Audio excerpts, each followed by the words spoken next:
In the jagged peaks of Afghanistan's Hindu Kush mountains, a weary group of aid workers was about to deliver medical supplies to a remote village.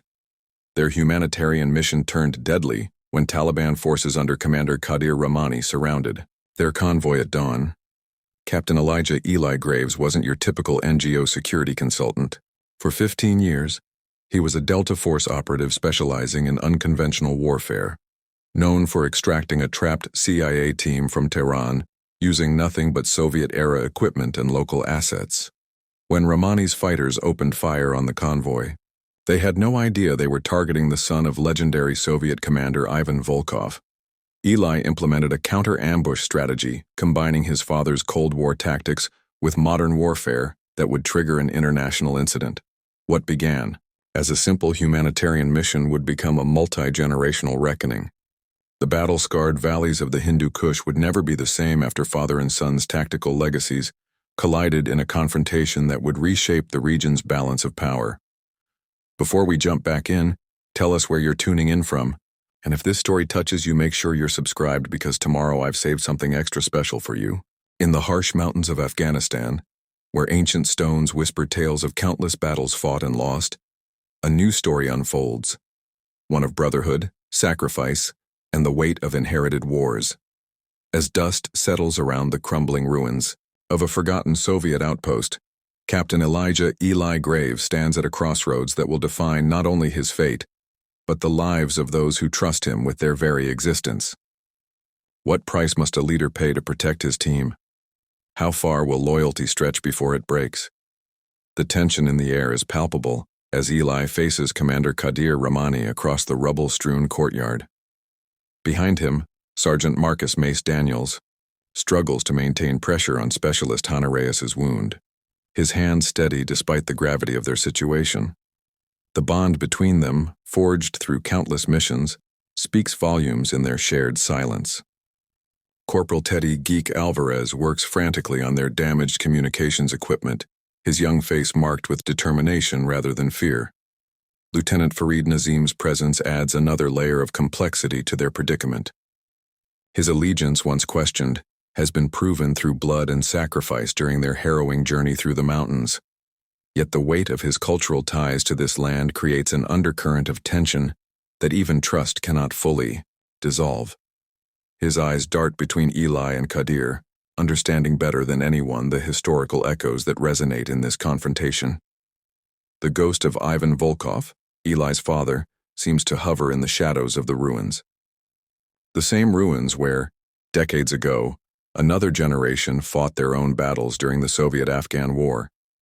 The irony isn't lost on Eli that he now stands where his father once stood, facing choices that will ripple through time just as his father's decisions still influence the present.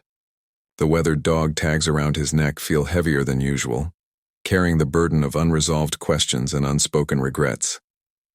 Mace's loyalty to Eli runs deeper than mere military hierarchy. Years ago, in another firefight, Eli had dragged him from certain death, earning not just his gratitude but an unshakable faith that transcends normal bonds of command. Now, as he watches his captain face down Qadir, that same faith burns bright despite their desperate circumstances. His hand unconsciously tightens on Hannah's shoulder, a gesture both protective and reassuring. Hannah Reyes, despite her injury, remains the team's emotional anchor. Her medical training usually makes her the one tending to others, but now she finds herself dependent on her teammates' protection. The role reversal doesn't sit well with her, yet she maintains her composure, her eyes scanning for ways to help even while confined by her wound. Her presence has always brought out the best in each team member, particularly in Mace, whose gruff exterior softens noticeably around her. Teddy's fingers fly over his equipment with practiced precision, his youth belying his expertise.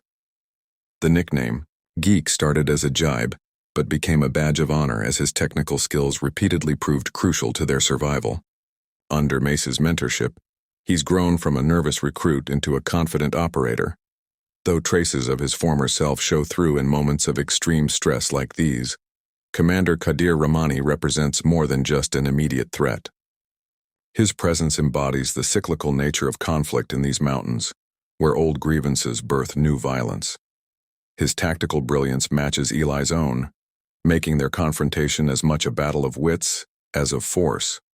The respect between adversaries adds another layer of complexity to their standoff, each recognizing in the other a worthy opponent. The ruins themselves seem to hold their breath as the situation unfolds. Ancient stones that have witnessed centuries of conflict now bear silent witness to this modern drama. The setting sun casts long shadows across the courtyard, painting everything in shades of amber and blood. Time seems to slow, each heartbeat marking another moment of decision, another chance for either salvation or destruction. In this crucible of loyalty and survival, each team member's relationship with the others becomes both their greatest strength and potential vulnerability. The bonds between them, forged through shared dangers and triumphs, face their ultimate test. As Eli weighs his options, the lives of his team hanging in the balance, the question remains, can the strength of these bonds overcome the weight of history and the brutal reality of their situation? 48 hours before the standoff in the P. ruins, Captain Elijah Graves stood before the tactical display and forward operating base Echo, his weathered features illuminated by the blue glow of satellite imagery. The rest of Foxtrot team gathered around the briefing table, their faces a mix of focus and fatigue from their previous deployment. How had a routine reconnaissance mission spiraled into what would become their deadliest operation yet? 2. Fareed Nazim's fingers danced across the touch screen, zooming in on a remote valley in the Hindu Kush. Our intelligence suggests increased activity in these mountain passes, he explained, his British accented voice carrying the weight of experience. Local assets report weapon shipments moving through here every 72 hours. Sergeant Marcus Mace Daniels leaned forward, his broad shoulders casting a shadow across the terrain map. The former Force Recon Marine had served with Eli long enough to read the tension in his commander's stance. Those shipping containers could be anything, Cap. What makes this different from our usual surveillance runs? Eli's response was interrupted by Teddy Geek Alvarez, who had been analyzing data patterns on his tablet. The thermal signatures don't match standard transport protocols, the young corporal interjected, earning an approving nod from Nazim. Whatever's moving through those passes is being kept at specific temperatures. Hannah Reyes, the team's combat medic, connected the dots first. Chemical weapons. Her question hung in the air, heavy with implications. She'd treated enough victims of such weapons to recognize the telltale signs of their transportation requirements. That's our working theory, Eli confirmed, his mind briefly flickering to memories of his father, Ivan Volkov, and similar briefings during the Soviet-Afghan War. The parallels were unsettling. But there's more. The operation appears to be run by Commander Qadir Rahmani. The name sparked recognition across the room. Rahmani had earned a reputation as a ghost, orchestrating attacks across 3 provinces while evading coalition forces. For years, his tactical brilliance was matched only by his brutality. Nazim's expression darkened. Rahmani was trained by Soviet advisors during the occupation. He knows every cave system and smuggling route in the region. The lieutenant's history as a liaison with local forces added crucial context to their target's capabilities. Mace exchanged knowing looks with Eli. They'd both survived enough missions to recognize when intelligence wasn't telling the whole story. What's the real objective here, Cap? Surveillance doesn't require our full team loadout. Command wants us to confirm the weapon's presence and plant tracking devices on the containers, Eli revealed, bringing up detailed topographical maps of their insertion points. But if we find chemical weapons, we're authorized for a direct action mission to prevent their distribution. Teddy pulled up communication protocols on his system. I've been developing new tracking beacons that can withstand extreme temperatures. They'll give us real-time data on any movement through the valley. His technical expertise had saved the team countless times, earning him respect despite his young age. The briefing continued as they dissected every aspect of the mission.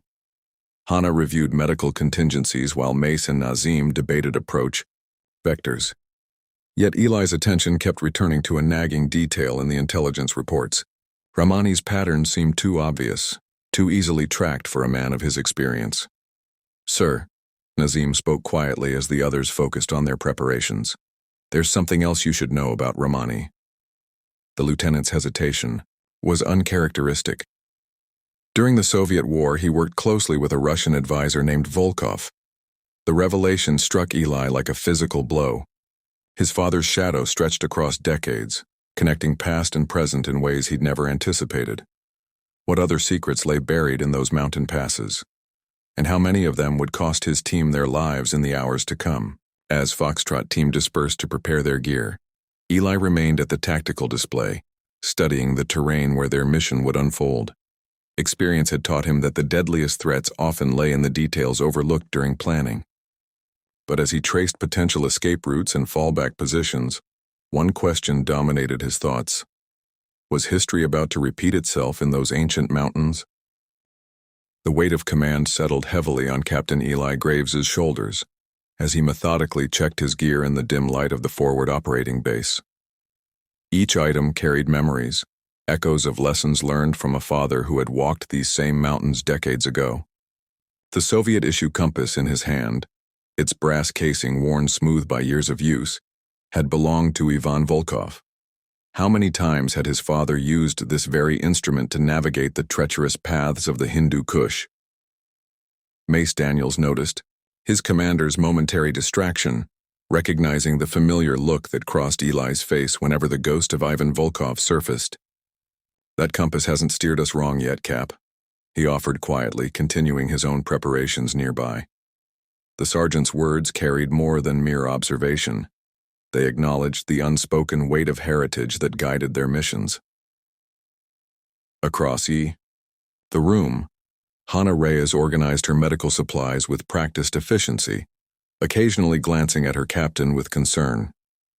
She had learned to read the subtle shifts in Eli's demeanor, particularly when memories of his father emerged. The team medic understood how the past could haunt present decisions, especially in a region where history seemed to repeat itself endlessly. Count. Farid Nazim entered the prep area, his presence drawing Eli from his contemplation. "The satellite imagery has been updated, Captain," he reported, spreading a map across the table. "The mountain passes your father documented in his journals. They're still viable." The lieutenant's mention of Ivan's records was deliberate, acknowledging the value of that inherited knowledge while carefully gauging Eli's reaction. Teddy Geek Alvarez looked up from his communication equipment, his young face reflecting the blue glow of multiple screens. "The Soviet-era tunnel networks are still showing activity, sir, just like your father predicted." The specialist's words hung in the air, another reminder of how Ivan Volkov's shadow stretched across decades. The mission ahead would take Foxtrot team deep into territory Ivan Volkov had once mapped for his Soviet commanders. Now his son led an American team along those same paths, hunting a different enemy but facing identical challenges. The irony wasn't lost on Eli. How many of his father's choices would he find himself repeating? Commander Qadir Rahmani's name surfaced in their intelligence briefings, a ghost from another era who had once crossed paths with Ivan Volkov during the Soviet-Afghan War. Now, decades later, he posed a threat to Eli's team. The symmetry of the situation stirred uncomfortable questions in Eli's mind about destiny and the cyclical nature of conflict. Hannah approached Eli, her movement breaking the temporary spell of reflection. "Your father's medical notes about high altitude. Operation saved lives in our last deployment," she reminded him gently. "Sometimes the ghosts we carry show us the way forward." Her words carried the wisdom of someone who understood that the past, while heavy, could also be a guide. Mace began distributing ammunition, his methodical actions grounding the team in the present. "Ivan knew these mountains better than anyone," he stated matter-of-factly. "And now, so do we." The sergeant's practical approach helped balance the weight of history with the immediate demands of their mission. Blam. Nazim studied the map intently, his finger tracing routes that Ivan had once marked. "Your father's intelligence on the local, tribal dynamics remains surprisingly accurate, Captain. The alliances he documented, the feuds, they're practically unchanged." This observation sparked a deeper question. How much had really changed in this timeless landscape? The team's preparation continued in focused silence, each member aware of the invisible presence that guided their captain's decisions. Ivan Volkov's legacy lived on through his son's leadership, through the detailed notes that had saved their lives multiple times, and through the understanding of this unforgiving terrain that he had passed down. As Eli finally shouldered his pack, he felt the familiar pressure of his father's compass against his chest. Would Ivan have approved of his choices? Would he understand the different allegiances his son now served? These questions remained unanswered, but the mission ahead demanded attention to the present rather than the past. The team gathered their gear, ready to move out. Tomorrow would test their skills, their bonds, and their understanding of this ancient battlefield. But tonight, in the quiet moments before deployment, the ghosts of the past reminded them that they walked in the footsteps of those who had come before, for better or worse. The pre-dawn air bit through tactical gear as Foxtrot team moved silently through the valley's northern approach. Captain Eli Graves led from the front, his mind wrestling between the mission at hand and the haunting memories of his father that seemed to intensify with each step deeper into Taliban territory. How many times had Ivan Volkov walked similar paths during the Soviet-Afghan War? How many secrets had he taken to his grave? Farid Nazim ghosted alongside Eli, reading the Awai terrain with an intimate knowledge that came from years of operating in these mountains. The lieutenant's presence had initially caused tension within the team, but his expertise had proven invaluable during their planning phase. Behind them, Mace Daniels maintained vigilant watch over their six, his experienced eyes scanning for signs of movement in the pre-dawn gloom. Hannah Reyes moved with practiced efficiency, her medical kit secured tightly against her back. She'd noticed the subtle changes in Eli's demeanor since the mission briefing, the way his shoulders carried an additional weight beyond his tactical gear. The team's medic had learned to read her captain's moods like approaching weather, and, right now, she sensed a storm brewing beneath his composed exterior. "Geek, status on surveillance?" Eli's whispered command crackled through their comms. Teddy Alvarez, positioned slightly behind with his technical equipment, responded with characteristic precision. His fingers danced across his tablet, monitoring the drone feeds and communication channels that formed their digital lifeline. The valley narrowed ahead, forcing the team into a more vulnerable formation. Lieutenant Nazim raised his fist, calling for a halt. "Captain, the locals speak of this pass as the Shadow's Throat," he murmured. "Commander Rahmani knows these killing grounds well." The mention of their adversary's name sent a ripple of tension through the team. Rahmani's reputation for tactical brilliance had earned him near mythical status among coalition forces. Mace shifted forward, his bulk moving with surprising stealth. "Sir, those ridgelines give too much advantage to anyone watching the approach." His voice carried the weight of experience, remembering similar terrain that had nearly cost them their lives 2 years prior. The scar on his left shoulder served as a permanent reminder of that day, the same day Eli had risked everything to pull him to safety. The team's advance continued in measured silence, each member acutely aware of their vulnerability. Teddy's surveillance equipment provided some reassurance, but technology had its limitations in these ancient mountains. The young specialist had learned this lesson the hard way during previous operations, where the terrain itself seemed to conspire against modern military advantages. Hannah observed the increasing tension in Eli's movements as they approached a narrow ravine.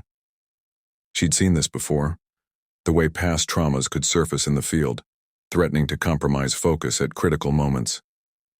The captain's recent preoccupation with his father's history in these mountains worried her, but she trusted his leadership implicitly. How many other soldiers carried similar ghosts into battle? Nazim suddenly stiffened, his hand raising in warning. The team froze, becoming one with the shadows. Through their comms came Teddy's urgent whisper, "Movement on the ridge. 2 o'clock. Multiple heat signatures." The information confirmed what their instincts had already suggested. They weren't alone in the valley. Eli processed the tactical situation with practiced efficiency, but a voice echoed in his mind. His father's voice, speaking of similar moments during his own war in these mountains. The parallel wasn't lost on him, and for a brief moment the weight of generational conflict pressed down with suffocating force. Would his team face the same brutal choices that had haunted Ivan Volkov? Mace recognized the subtle signs of his captain's internal struggle, having served alongside him long enough to read the nuances. Their shared history had forged a bond that transcended traditional military hierarchy, allowing him to anticipate Eli's decisions before they were voiced. The sergeant positioned himself to provide additional coverage, his actions speaking louder than any words of support. The valley seemed to hold its breath as Foxtrot team assessed their options. Ahead lay their objective, a suspected weapons cache that intelligence suggested was under Rahmani's control. Behind them, the relative safety of their insertion point grew more distant with each passing minute. The decision to proceed would have to be made soon, as the approaching dawn would strip away their advantage of darkness. Count. Nazim's local knowledge suggested alternative routes, but each carried its own risks. The team's success would depend on their ability to adapt, to move as one through whatever challenges awaited them in the shadow's throat. The question hanging in the pre-dawn air wasn't just about completing their mission, it was about surviving Rahmani's deadly game of cat and mouse in terrain that had swallowed armies for centuries.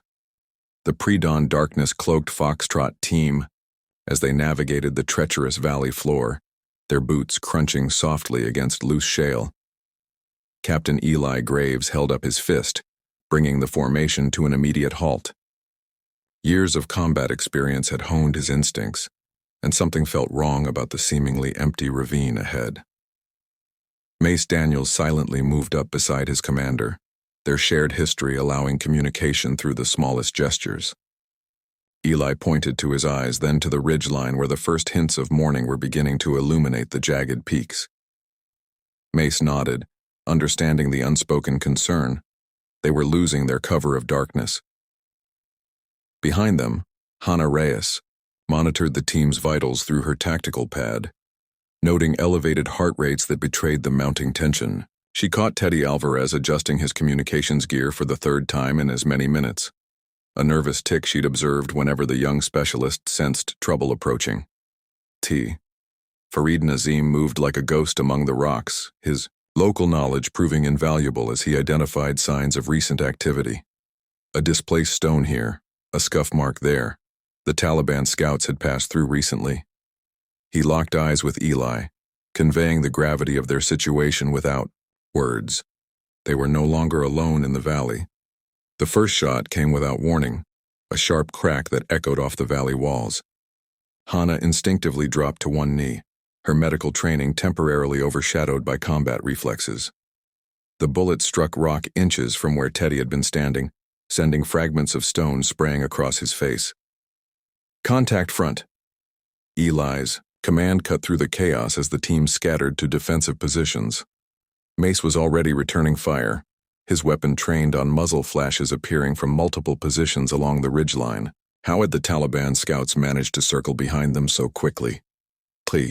Nazim's voice carried over their comm channel, his words tight with urgency. Captain, these aren't regular scouts. The positioning, the timing. This is Commander Rahmani's signature. The name sent a chill through the team. Rahmani's reputation for tactical brilliance was well earned, and his presence meant their mission had been compromised before it began. Teddy worked frantically to establish a secure communication link back to base, his fingers flying across his equipment. Captain, they're jamming our long-range comms. We're running on local channels only. The implications were clear. They were cut off from support. Eli's mind raced through options, each scenario playing out against the backdrop of his father's training. Ivan Volkov had always emphasized the importance of reading the battlefield beyond the immediate threat. What was Rahmani's true objective? The answer hit him as another volley of fire forced the team deeper into cover. They're not trying to kill us, Eli announced, his voice steady despite the chaos. This is a herding operation. They're pushing us exactly where they want us to go. The team exchanged glances, understanding dawning on their faces. They weren't just under attack. They were being manipulated into a carefully laid trap. Hannah's medical scanner picked up additional heat signatures moving through the valley, multiple tangos approaching from the east and west. They're closing the net, Captain. Her voice remained professional, but the concern was evident. Mace pressed against the rock face, ejecting a spent magazine with practiced efficiency. We need to make a decision, Eli. We either pull back now or punch through their line before it closes completely. The unspoken question hung in the air. Which option would Commander Rahmani expect them to choose? Lieutenant Nazim studied the terrain with intense focus, his experience with both sides of this conflict providing unique insight.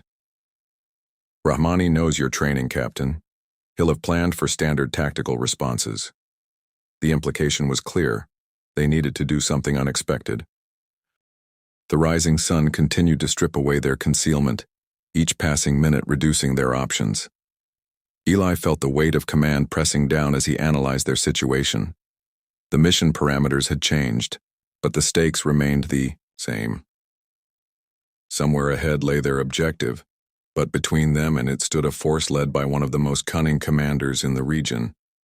The decision would need to be made quickly, but it had to be the right one. Their lives and the success of their mission hung in the balance.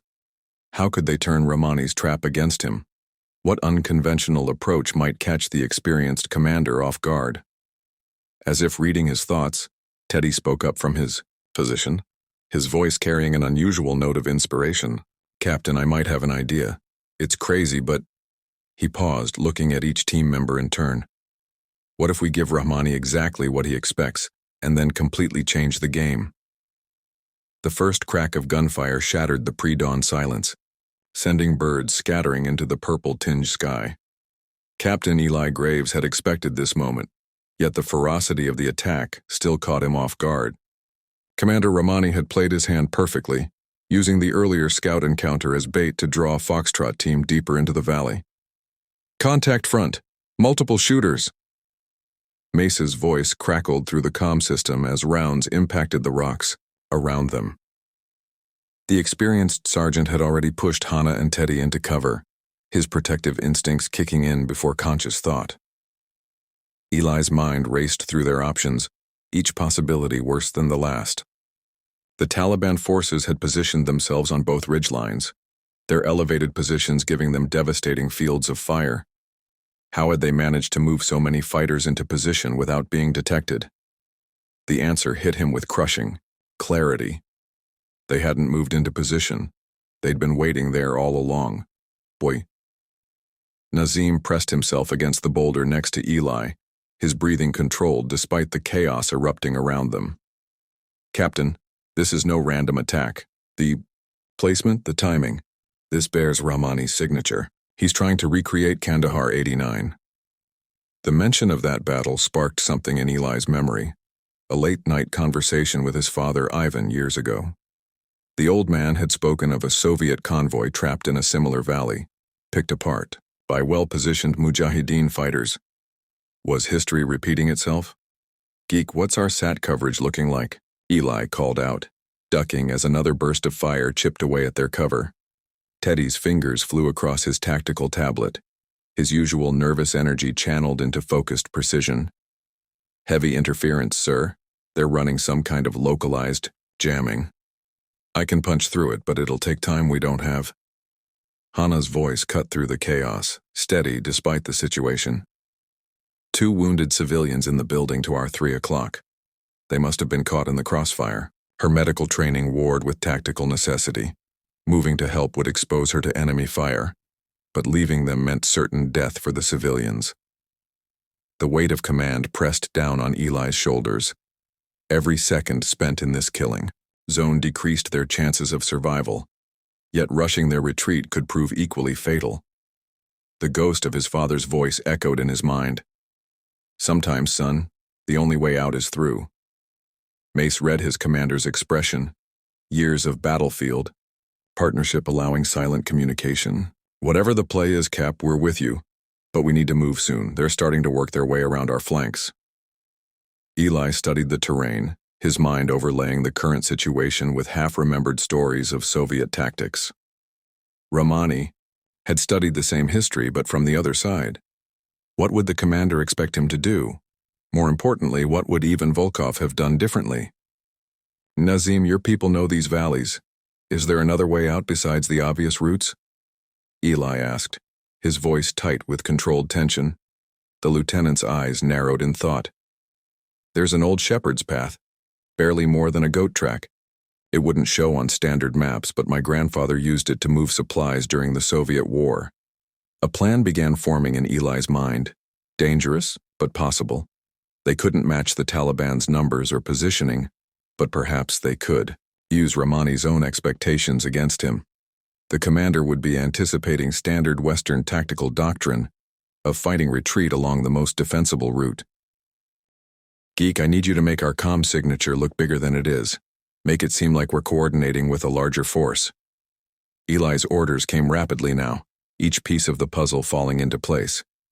Hana, prep those civilians for immediate transport. Mace, set charges on our original exit route. Make it loud and convincing. The team moved with practiced efficiency, each member understanding their role without needing every detail explained. This was why Foxtrot worked. They weren't just soldiers following orders, but a family forged in combat, each member's strengths covering another's vulnerabilities. The question now was whether their trust in each other would be enough to overcome Rahmani's carefully laid trap. The commander had decades of experience fighting in these mountains, and he'd chosen this battlefield for a reason. But he'd made one crucial mistake. He'd assumed Eli would think like a Western commander, like Ivan Volkov. Telling and preparing this story took us a lot of time, so if you are enjoying it, subscribe to our channel, it means a lot to us. Now back to the story. But Eli wasn't his father, and Foxtrot wasn't a Soviet mechanized unit. They were something else entirely, something that had evolved beyond traditional tactical doctrine. The real question was, could they prove it before Rahmani's trap closed completely? The next few minutes would provide the answer, one way or another. The lives of his team and those civilians caught in the crossfire hung in the balance. Eli checked his weapon, took a deep breath, and prepared to show Commander Rahmani why Foxtrot team's reputation wasn't built on following the expected path. The crumbling Soviet outpost loomed before Foxtrot team like a ghost from another era, its concrete walls pockmarked by decades of conflict. Captain Eli Graves felt an unsettling familiarity as he led his team through the rusted metal gate. These were the same grounds his father, Ivan Volkov, had once patrolled during the Soviet-Afghan War. "Clear the perimeter," Eli ordered, his voice barely above a whisper. Mace Daniels immediately took point, his experienced eyes scanning for threats while Teddy Geek Alvarez worked to establish their tactical position using satellite imagery. The weight of their recent ambush hung heavy in the air, each team member processing the close call that had forced them to seek refuge. Farid Nazim moved alongside Eli, his local knowledge proving invaluable. This outpost was abandoned. In '89, he explained. Many similar positions were established along these valleys to control movement through the region. The lieutenant's words carried an unspoken warning. If they had found this shelter, others might know of it too. Hana Reyes worked quietly to treat the minor injuries sustained during their hasty retreat. Her medical kit spread before her as she moved from one team member to another. She paused beside Mace, noting the tension in his shoulders as he maintained watch. Their silent exchange spoke volumes about the team's current situation. "Captain," Teddy called out softly, his tablet displaying a complex array of data.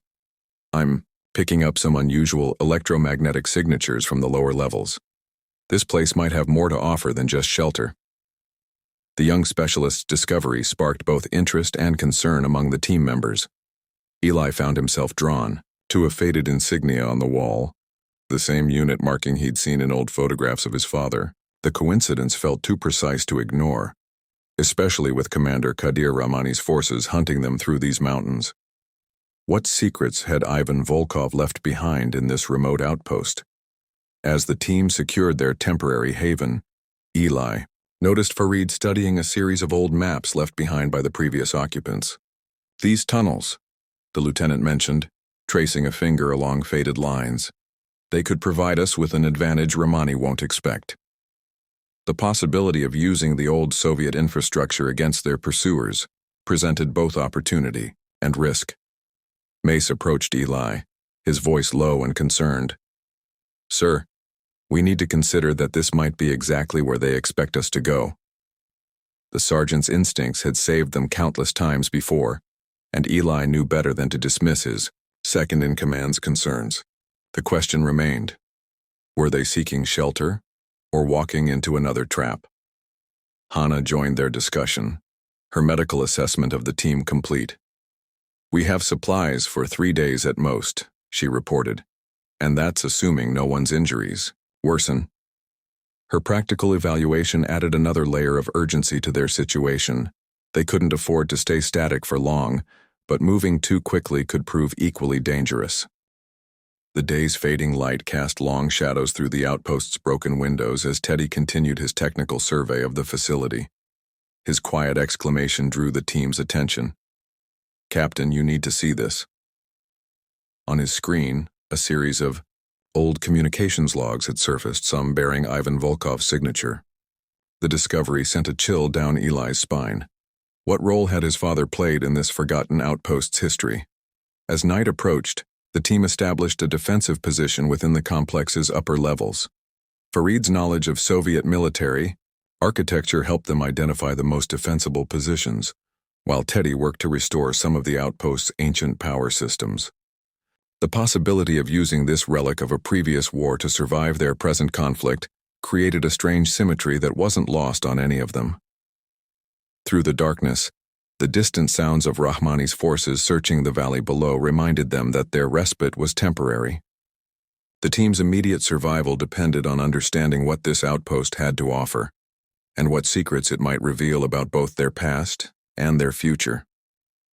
As Eli studied his father's signature on those decades-old logs, he couldn't shake the feeling that Ivan Volkov's ghost might hold the key to their survival. What other secrets lay buried in this abandoned Soviet fortress? And more importantly, how long could they afford to stay and find out? The answers to these questions would determine not just their next move, but potentially the outcome of their entire mission.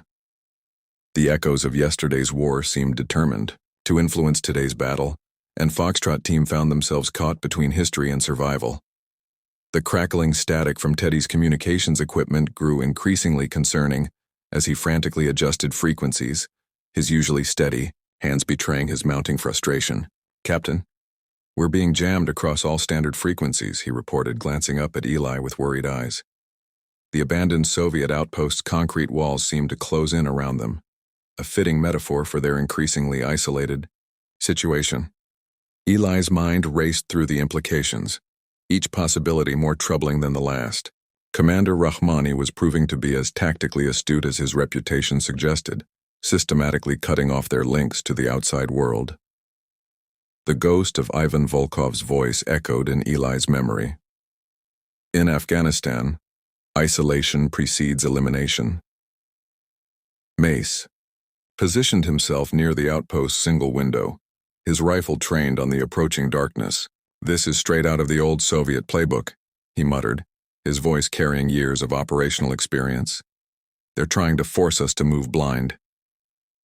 The sergeant's observation sparked a memory in Eli's mind.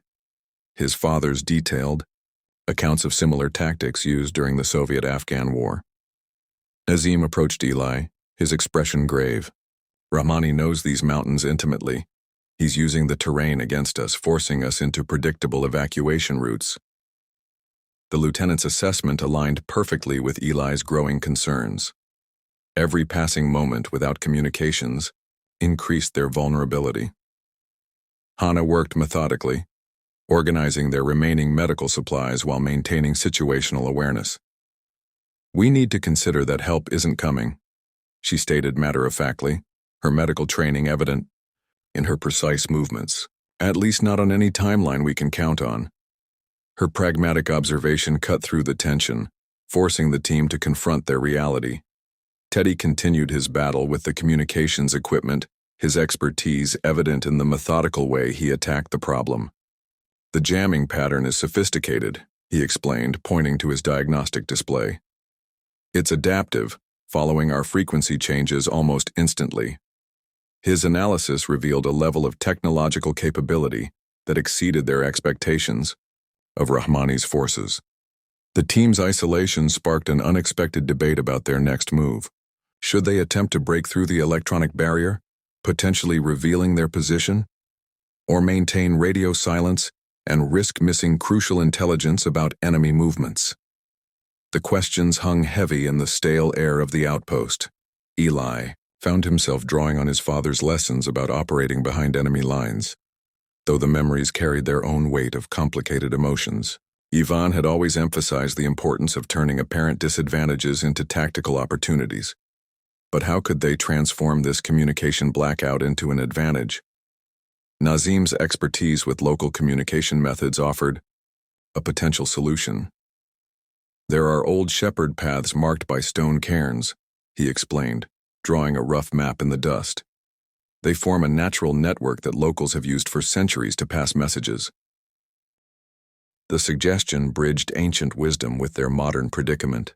Mace's experience with similar situations added another layer to their planning. We can use their jamming against them, he proposed, outlining a strategy that would turn their electronic silence into an asset. They'll be expecting us to fight the blackout, not embrace it. The team's dynamics shifted as they adapted to their new reality. Hana's medical expertise expanded to include monitoring the team's stress levels in their isolated state. Teddy's technical skills found new applications in passive monitoring of enemy movements. Each member evolved their role to meet the challenges of their communication void. As darkness settled over the outpost, the team's isolation became complete. The usual background chatter of military communications gave way to an eerie silence, broken only by the wind whistling through the mountains. Yet in this silence, Eli recognized an opportunity. Their enemy's attempt to blind them had inadvertently created a scenario where traditional military doctrine no longer applied. The question now became not how to break through the jamming, but how to operate effectively within it. Could they transform their forced silence into a tactical advantage? The answer would determine not just their survival, but their ability to complete their mission in a battlefield that had suddenly become much darker and more dangerous. Eli gathered his team, their faces illuminated by the dim light of Teddy's equipment. The plan forming in his mind drew on everything he'd learned from his father, his own experience, and the unique skills of each team member. Their communication blackout wasn't just a challenge to overcome. It was about to become their greatest asset in the dangerous game they were playing in these ancient mountains. The yellowed pages of the field manual crackled beneath Eli's fingertips as he brushed away decades of dust. Written in faded Cyrillic script, the handbook's worn leather cover bore the unmistakable hammer and sickle of the Soviet Army. But it wasn't the symbol that made Eli's breath catch. It was the name scrawled in the corner, Ivan Volkov. What were the odds of finding his father's manual here in this forgotten outpost? The coincidence felt almost orchestrated, as if Ivan's ghost had deliberately left breadcrumbs for his son to follow. Eli traced the familiar handwriting, remembering how his father's strong hands had once gripped this very book, plotting operations, in these same mountains decades ago. Mace noticed Eli's prolonged silence and approached cautiously. Cap? Found something interesting? His question drew the attention of Hana and Teddy, who paused their inventory of the outpost's meager supplies.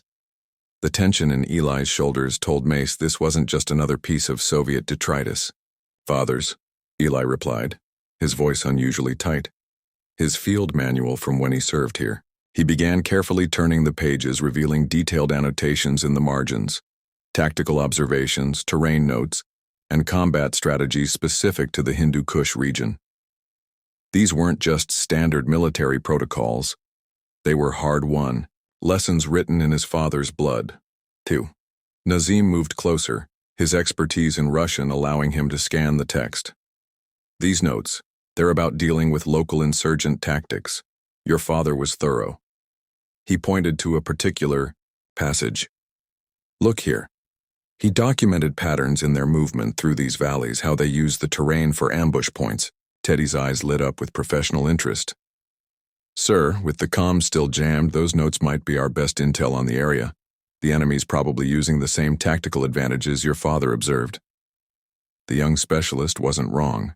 Some warfare principles remained constant, regardless of the decade or the flag being carried. Hannah joined them, her medical kit slung across her shoulder. "It's more than just tactical data," she observed, noting Eli's intense focus on the pages. "It's a connection, isn't it? A way to understand him better?" Her question hung in the air, heavy with unspoken implications about Eli's complicated relationship with his father's memory. The manual's pages revealed more than just military strategy.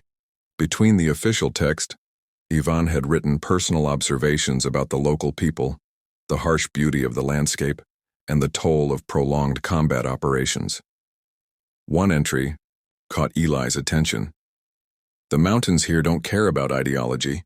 They'll kill a communist just as quickly as a capitalist. Respect them first, fight second." These words resonated differently now that Eli found himself commanding his own team through the same treacherous terrain. How many times had Ivan faced similar challenges? How many decisions had weighed on him as heavily as they now weighed on his son? Mace recognized the struggle playing across his commander's face. "Your old man might have just handed us an advantage, Cap. He knew this territory, knew how our current adversaries think. Maybe this is his way of watching our backs, even now." The team gathered around as Eli began translating relevant sections. Each page revealed another layer of insight into both the tactical situation and the man who'd written these notes. Commander Rahmani's forces might have superior numbers and modern equipment, but they were operating in the same unforgiving environment that had challenged Ivan's unit decades ago. Nazim's expression grew increasingly focused as he studied the manual. "These observations about defensive positions, they align with what my sources reported about Rahmani's current operations. Your father's insights could help us predict his movements." The discovery of the manual shifted something in the team's dynamic. It wasn't just about finding useful intelligence, it was about connecting their present struggle to a deeper history of conflict in these mountains. Through Ivan's written words, they gained not only tactical advantages but also a sobering perspective on the cyclical nature of warfare in this region. As Eli continued to study the manual, questions emerged that he'd never had the chance to ask his father. Had Ivan felt the same weight of responsibility for his men? Had he struggled with the same doubts that occasionally plagued his son? The manual offered some answers but raised even more questions about the man who'd shaped Eli's military career from afar. What other secrets did these mountains hold? And how many more of his father's lessons would prove crucial to their survival in the days ahead? The team's immediate challenge was clear: use Ivan's hard-earned knowledge to overcome their communication blackout and outmaneuver Rahmani's forces. But for Eli, each page turned was also a step closer to understanding the complex legacy he'd inherited. The yellowed pages of Ivan Volkov's field manual trembled in Eli's weathered hands, unleashing a flood of memories he'd spent decades trying to suppress. The Cyrillic letters, though faded, transported him back to the bitter winters of his youth, where every lesson from his father came with the weight of survival. How many times had young Eli sat cross-legged on the frozen ground, listening to Ivan's gravelly voice explain the intricacies of tactical warfare? The manual had been their Bible, a testament to Ivan's experiences in conflicts that had shaped the modern world. But it wasn't just the technical knowledge that haunted Eli now. It was the way Ivan had transformed their backyard into a battlefield, turning childhood games into survival exercises. "A soldier thinks 3 moves ahead," Ivan would say, his accent thickening with each word of wisdom. "But a survivor thinks 5. These words echoed through time as Eli traced the familiar diagrams in the manual, remembering how his father would quiz him on escape routes and contingency plans while other children played with toys and dreamed of simpler things. The relationship between father and son had been complex, built on a foundation of tactical knowledge rather than traditional, paternal warmth. Ivan's methods were harsh, but they had kept Eli alive through countless missions. The manual's pages on urban warfare brought back memories of Ivan teaching him to read building layouts at age 12, explaining how every structure could become either a trap or a sanctuary. Mace's footsteps approached from behind, but Eli remained absorbed in a particular page about defensive positions. The irony wasn't lost on him. Here they were, decades later, using the very techniques Ivan had drilled into him. Would his father have approved of how Eli had adapted these Soviet-era tactics for modern warfare?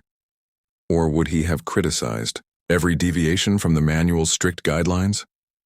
The sound of distant gunfire pulled Eli from his reverie, reminding him that the past's lessons were about to become crucial to their survival. He could almost hear Ivan's voice critiquing their current position, pointing out vulnerabilities they hadn't addressed. The manual section on counterinsurgency operations seemed to mock their present situation. How many of these scenarios had Ivan forced him to rehearse? Hana's voice crackled over the radio, reporting movement on their perimeter. The familiar surge of adrenaline brought another memory, Ivan teaching him to control his breathing during high-stress situations. Fear is the mind's way of preparing the body, his father had explained. Channel it, don't fight it. Those lessons had saved Eli's life countless times, though he'd never told Ivan before their final bitter argument. The manual contained more than just tactical information. It held Ivan's personal notes in the margins, observations from his own combat experiences. These scribbled insights had once seemed like cruel reminders of his father's obsession with warfare, but now they read like precious warnings from beyond the grave. Had Ivan known, somehow, that his son would one day need these exact instructions? Teddy's voice interrupted Eli's thoughts, calling attention to unusual patterns in enemy radio chatter. The manual's chapter on communication interception suddenly felt relevant in ways Ivan could never have predicted. Technology had evolved, but the principles remained unchanged, another of his father's frequent lessons. The tools change, Ivan would say, but the game remains the same. Flutter Nazim studied the manual over Eli's shoulder, his expression revealing recognition of certain Soviet-era tactics. The lieutenant's presence added another layer of complexity to Eli's memories. How would Ivan have reacted to their current alliance? His father's experiences in Afghanistan had left him with deep-seated prejudices, yet here was his son, leading a mixed team of professionals where nationality meant less than competence. The weight of command pressed down on Eli's shoulders as he considered their options. Each decision now would ripple through the lives of his team members, just as Ivan's choices had shaped his son's path. The manual's pages on leadership strategy seemed to judge him, questioning whether he'd learned enough from those long-ago lessons to keep his people alive. What would Ivan say about the decisions facing them now? The manual offered technical solutions, but the human elements, trust, loyalty, sacrifice, those were the lessons his father had never managed to teach. Perhaps that was the final irony. Eli had become a leader by learning what to keep from Ivan's teachings and what to leave behind in those cold winters of his youth. The first signs of trouble came with the silence. Captain Eli Graves noticed it during his morning perimeter check. The usual chatter of local birds had ceased, replaced by an unnatural stillness that made his skin prickle.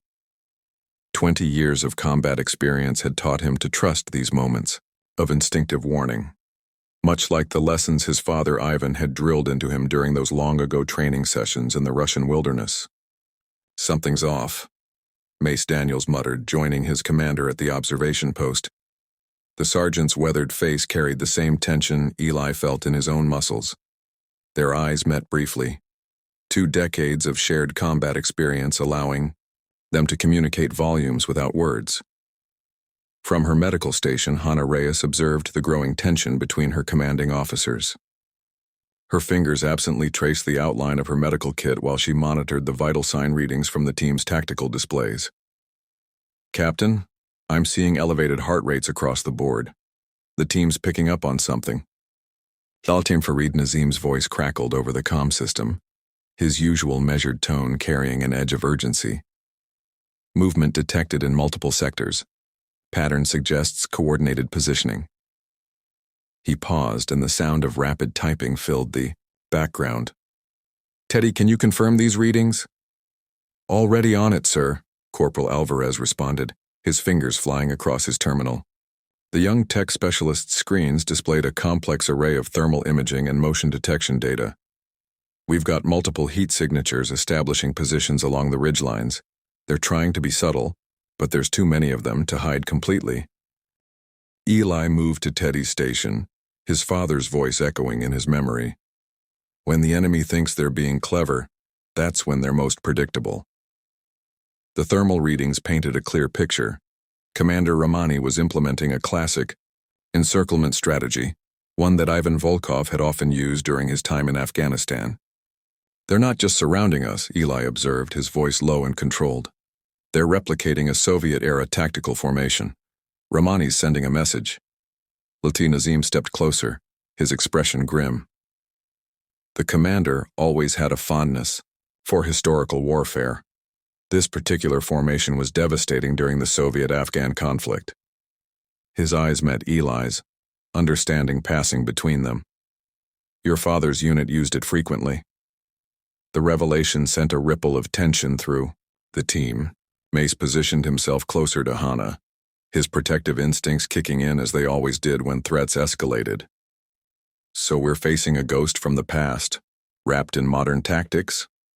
Teddy's screens continued updating with new data points, each one reinforcing the dire nature of their situation. They're establishing overlapping fields of fire, traditional military precision, not typical Taliban tactics. Hana moved to the tactical display, her medical training allowing her to see patterns others might miss. "Look at their positioning. They're not just trying to trap us, they're setting up multiple layers of containment. If we break through one line, we'll face immediate engagement from the next," Eli finished, his mind already racing through potential counter-strategies. His father had taught him how to implement this formation, but more importantly, had shown him its weaknesses. The question was whether Rahmani had identified and compensated for those same vulnerabilities. Nazim's communication system suddenly crackled with activity. Multiple radio frequencies going active. They're coordinating their final positions. The team's eyes turned to Eli, waiting for direction. In that moment, he felt the weight of command more acutely than ever, knowing his decisions would determine not just their survival, but whether they could turn this trap into an opportunity. His father's lessons had always emphasized that every encirclement had gaps.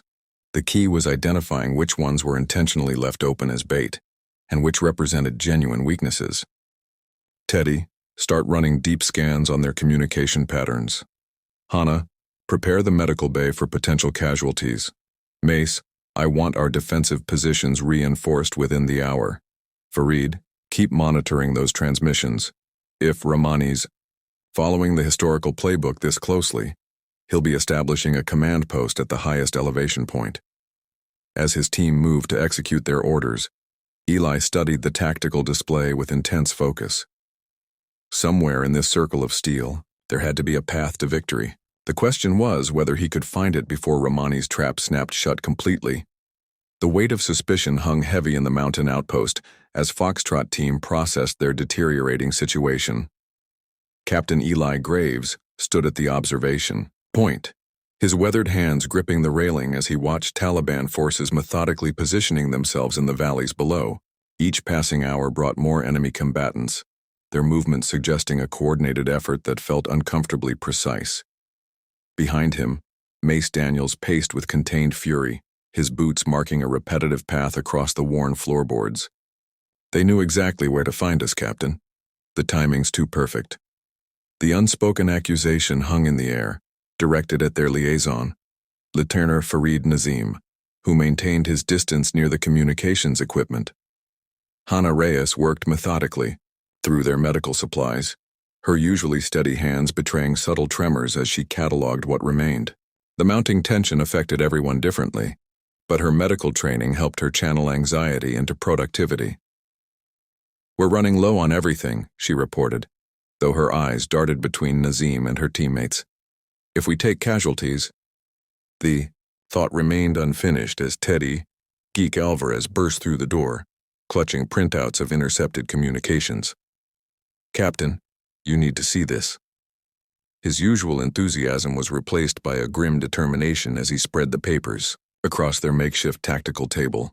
"These frequencies, they're using old Soviet protocols, the same ones we've seen Rahmani's forces favor."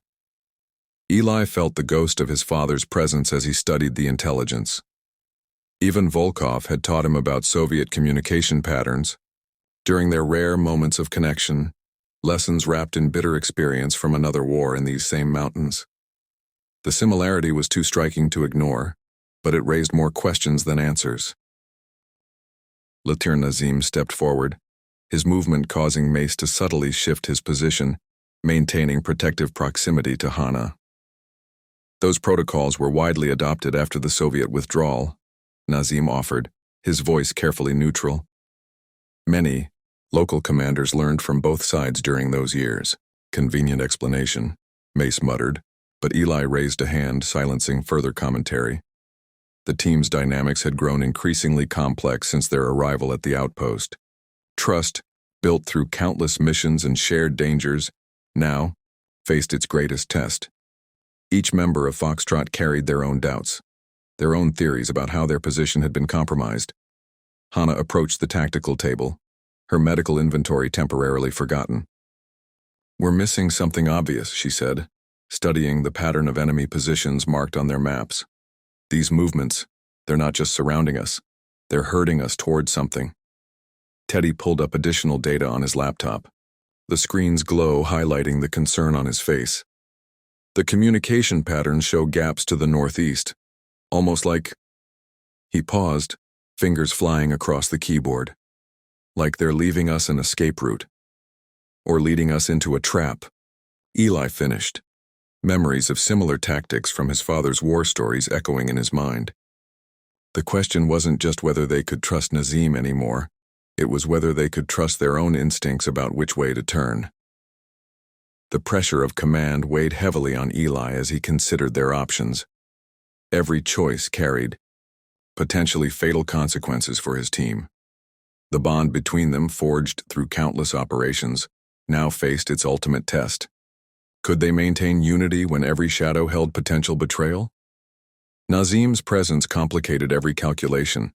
His intelligence had proven valuable, his knowledge of the region invaluable, but doubt was a poison that spread quickly in desperate situations. The lieutenant's own frustration showed in subtle ways, the tightening around his eyes, the carefully measured distances he maintained from others. "Commander Rahmani knows these mountains better than anyone," Nazim said, breaking a tense silence. "He learned warfare here during the Soviet occupation, studied every ridge and valley. If he's involved..." The implication hung heavy in the air. Eli found himself analyzing every interaction with Nazim since their mission began, searching for signs he might have missed. The lieutenant's warning about Rahmani's involvement could be genuine insight or careful misdirection. In the world of counterinsurgency operations, truth often wore multiple masks. The team's survival depended on decisions that had to be made without the luxury of certainty. Each member of Foxtrot carried pieces of the puzzle, their collective experience and instincts their strongest asset. But how could they act decisively when trust itself became a tactical vulnerability? As night approached, bringing with it the promise of increased enemy movement, Foxtrot team faced choices that would test not just their tactical skills, but the very foundations of their unit's cohesion. The mountains held their secrets close, and somewhere in the gathering darkness, Commander Rahmani waited to see how his opponents would respond to the web he'd begun to weave. The bitter taste of betrayal lingered in the air as Foxtrot team gathered around the worn tactical table, their faces illuminated by the dim glow of emergency lights. Captain Eli Graves traced his finger along the weathered map, his mind wrestling with memories of his father's tactical journals, documents he'd once sworn never to reference again. How strange that Ivan Volkov's shadow would reach them here, decades after his death. "We're going to implement a strategy my father used during the Soviet-Afghan War," Eli announced, his voice carrying a weight that made even Mace Daniels straighten his posture. "It's called the Ghost Protocol." Lieutenant Farid Nazim leaned forward, his eyes narrowing with recognition. "The Soviet scorched earth technique? That's what got hundreds killed in '83. Eli met Nazim's gaze steadily. "The documented version, yes. But there was another way. My father's way." He pulled out a worn leather journal from his tactical vest, its pages yellow with age. The room fell silent as team members exchanged glances, aware of how rarely their captain mentioned Ivan Volkov. Hanna Rhea studied Eli's face with concern, noting the subtle tension in his jaw. "Captain, are you sure about this? You've never—" She left the sentence unfinished, understanding the complex history at play. "Sometimes the best way forward is through the past," Eli replied, opening the journal to a dog-eared page. "My father was many things. Most of them I've spent my life trying not to be. But he was a tactical genius." Teddy Geek Alvarez moved closer, his technical mind already processing the possibilities. "What exactly are we looking at, sir?"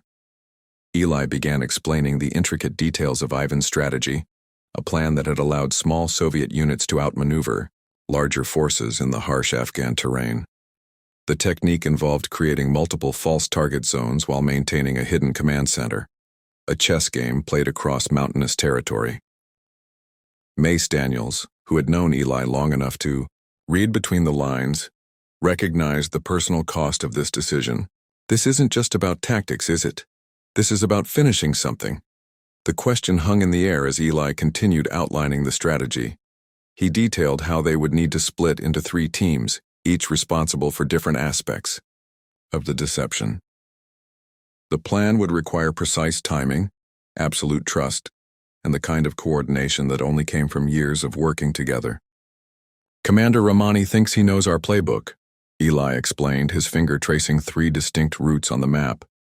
"He studied American tactics, NATO protocols, but this is something he won't expect." Lieutenant Nazim's expertise in local terrain proved invaluable as they refined the plan.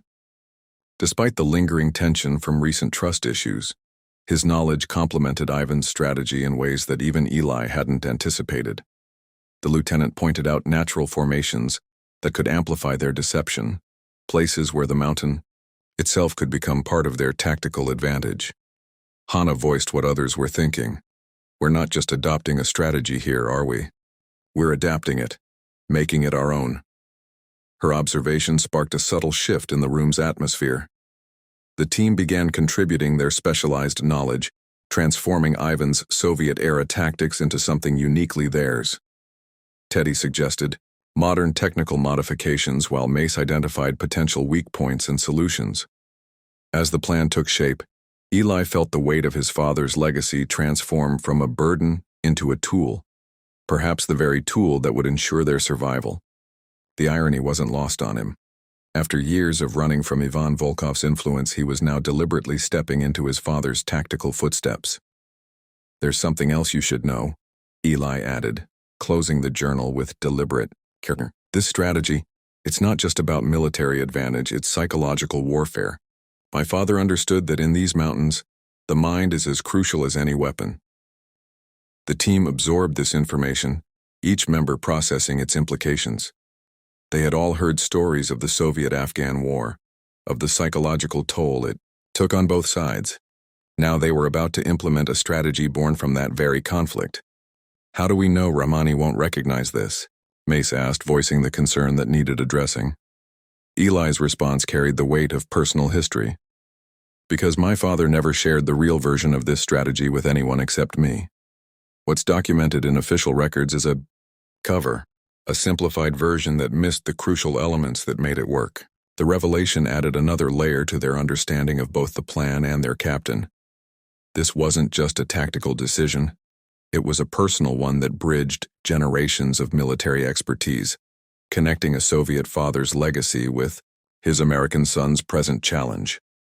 As the team continued refining the details, the question remained unspoken, but present in every exchange. Would Ivan Volkov's controversial tactics, filtered through his son's American military experience, and adapted by this diverse team, prove to be their salvation or their undoing? The weight of command bore heavily on Captain Eli Graves as he studied the weathered Soviet-era tactical maps spread across the makeshift planning table. Each yellowed corner and faded notation reminded him of Ivan Volkov's meticulous nature, a trait he'd inherited despite years of trying to distance himself from his father's legacy. But could old Soviet strategies really work against Rahmani's modern guerrilla tactics? Mace Daniels watched his commander with growing concern, noting, How Eli's fingers traced the same mountain passes repeatedly, muttering calculations under his breath. The behavior seemed eerily familiar, reminiscent of the old photos he'd seen of Ivan Volkov during his final obsessive days in Afghanistan. Who would have thought those same maps would resurface decades later, guiding another generation through this unforgiving terrain? Sir, permission to speak freely. Mace's voice cut through the tense silence. When Eli nodded without looking up, he continued. These tactics, they're dated. Rahmani knows these mountains better than any Soviet playbook. We're not fighting the same war your father did. The mention of Ivan made Eli's jaw tighten, but he kept his focus on the maps. Nearby, Lieutenant Nazim exchanged knowing glances with Hannah Reyes, both recognizing the dangerous territory this conversation was entering. The team's dynamics had grown increasingly strained as Eli's fixation on his father's tactical theories deepened. Rahmani's expecting modern warfare, Mace, Eli responded, his voice carrying an edge of defensive certainty. He won't anticipate us using decades-old Soviet strategies. That's our advantage. But was he trying to convince his team or himself? Teddy Geek Alvarez looked up from his communication equipment, his young face etched with uncertainty. Captain, our tech intel suggests Rahmani's forces have adapted significantly. They're using a hybrid of old-school guerrilla tactics and cutting-edge methods. Maybe we should... That's exactly why this will work, Eli interrupted, finally straightening to face his team. My father's notes detail how the Soviets adapted their strategies when traditional methods failed. We're not just copying old tactics, we're learning from their evolution. Lieutenant Nazim stepped forward, his diplomatic nature seeking middle ground. Perhaps we could integrate elements of both approaches. The Soviet strategies have merit, but Mace raises valid concerns about their current applicability. The tension in the room thickened as Hannah moved closer to the planning table, her medical kit a constant companion. Sir, we've all noticed how these maps affect you. Is this about defeating Rahmani, or is it about proving something to a ghost? Her question hung in the air, sharp and unavoidable. The team held their breath, watching their captain's reaction. Eli's relationship with his father's memory had always influenced his leadership, but never so overtly as now. Would this obsession with Ivan's tactics be their salvation or their downfall? Mace stepped closer to his commander, their years of trust and shared combat experience evident in his direct approach. Remember that ambush in Kandahar? You saved my life because you trusted your instincts, not someone else's playbook. That's the leader we need now. The reminder seemed to pierce Eli's focused state, making him pause and really look at his team for the first time in hours. He saw the concern in their eyes, the loyalty warring with professional doubt. These weren't just soldiers following orders, they were family, trusting him with their lives. But could he trust himself to separate his father's influence from his own judgment? Nazim's quiet voice added another layer to the discussion. Commander Rahmani expects us to either embrace completely modern tactics or cling to outdated methods. Our strength could lie in unpredictability, combining elements he won't expect to see together. The suggestion sparked something in Eli's tactical mind, beginning to break through the fog of his obsession. Could there be a middle path between honoring his father's legacy and forging his own way? The team watched as their captain struggled with this internal battle, knowing its outcome would determine not just their strategy, but their survival. What none of them could know was how their current discussion would echo through the coming days, testing not just their tactical choices but the very foundations of their trust in each other. As seeds of doubt took root, would they strengthen their bonds or fracture under the pressure of Eli's complex relationship with his father's shadow? The ancient stones beneath Outpost Echo held secrets darker than anyone on Foxtrot team could have imagined. As Corporal Teddy Geek Alvarez's thermal imaging equipment revealed an elaborate network of tunnels snaking beneath their feet, Captain Eli Graves felt an uncomfortable familiarity with the situation. These weren't just simple caves or natural formations. They were deliberately constructed passages, remnants of conflicts past that had scarred this unforgiving landscape. Mace Daniels studied his commander's face carefully, still wrestling with their earlier confrontation about Eli's judgment. The discovery of the tunnels seemed to validate some of Eli's paranoid theories, but it also raised disturbing questions about how much Commander Rahmani knew about this underground labyrinth. "Sir, these readings suggest the network extends at least 2 kilometers in multiple directions," Teddy reported, his fingers dancing across his tablet's screen. Lieutenant Farid Nazim moved closer to examine the data, his expression grave. "These match Soviet-era construction patterns. My father spoke of similar networks used during their occupation." The revelation hung heavy in the air, and Eli's mind immediately went to his own father, Ivan Volkov, whose shadow seemed to grow longer with each passing hour in this forsaken place. Hannah Reyes knelt by one of the partially exposed tunnel entrances, her medical training lending a different perspective to their discovery. "These weren't just for military use," she observed, noting the worn grooves in the stone. "People live down here, families, children. There are marks consistent with long-term habitation." The team's dynamic shifted as they processed this information. Eli's earlier tension with Mace temporarily subsided, replaced by a shared focus on the tactical implications of their discovery. "Rahmani must know about these," Eli muttered, more to himself than the others. "The question is, why hasn't he used them yet?" Teddy's equipment picked up something else. Faint electromagnetic signatures deep within the network. "Captain, we've got active power sources down there. Recent activity, not just old wiring." This information caused Lieutenant Nazim to stiffen, his local knowledge adding crucial context. During the Soviet war, these tunnels were often rigged with elaborate traps. If Rahmani has accessed them, the implications weren't lost on anyone. Mace immediately began organizing their gear for a potential underground operation, his earlier doubts about Eli's leadership temporarily set aside by the immediate threat. "We need to know what's down there," he acknowledged, checking his weapon's night vision attachment. Eli found himself drawn to one particular tunnel entrance, its architecture triggering memories of conversations with his father. Ivan had spoken of underground networks like these, not just as military installations, but as the veins of Afghanistan's resistance movements. Each stone seemed to whisper stories of past conflicts, and Eli couldn't shake the feeling that history was about to repeat itself. Hannah noticed Eli's preoccupation and approached carefully. "Your father served here during the Soviet war, didn't he?" she asked quietly, her question carrying deeper implications about Eli's personal stake in their mission. Before he could respond, Teddy's equipment picked up movement in the tunnels. Below, the team froze, weapons ready, as distant echoes reached their ears. Were they footsteps, machinery, or something else entirely? Lieutenant Nazim's hand instinctively moved to his communications gear, but Eli stopped him with a subtle gesture. Whatever was down there, they couldn't risk alerting Rahmani to their discovery. The underground network represented more than just a tactical advantage. It was a physical manifestation of the region's layered conflicts. Soviet occupation, tribal warfare, modern insurgency, all had left their mark in these dark passages. For Eli, it was also a connection to his father's past, a thread linking generations of soldiers who had fought and died in these mountains. As the team prepared to explore the tunnels, the dynamics between them shifted yet again. Mace's protective instincts toward Hannah became more pronounced in the face of unknown dangers below.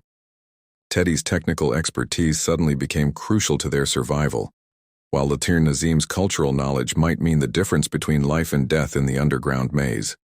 What secrets lay hidden in the darkness beneath Outpost Echo?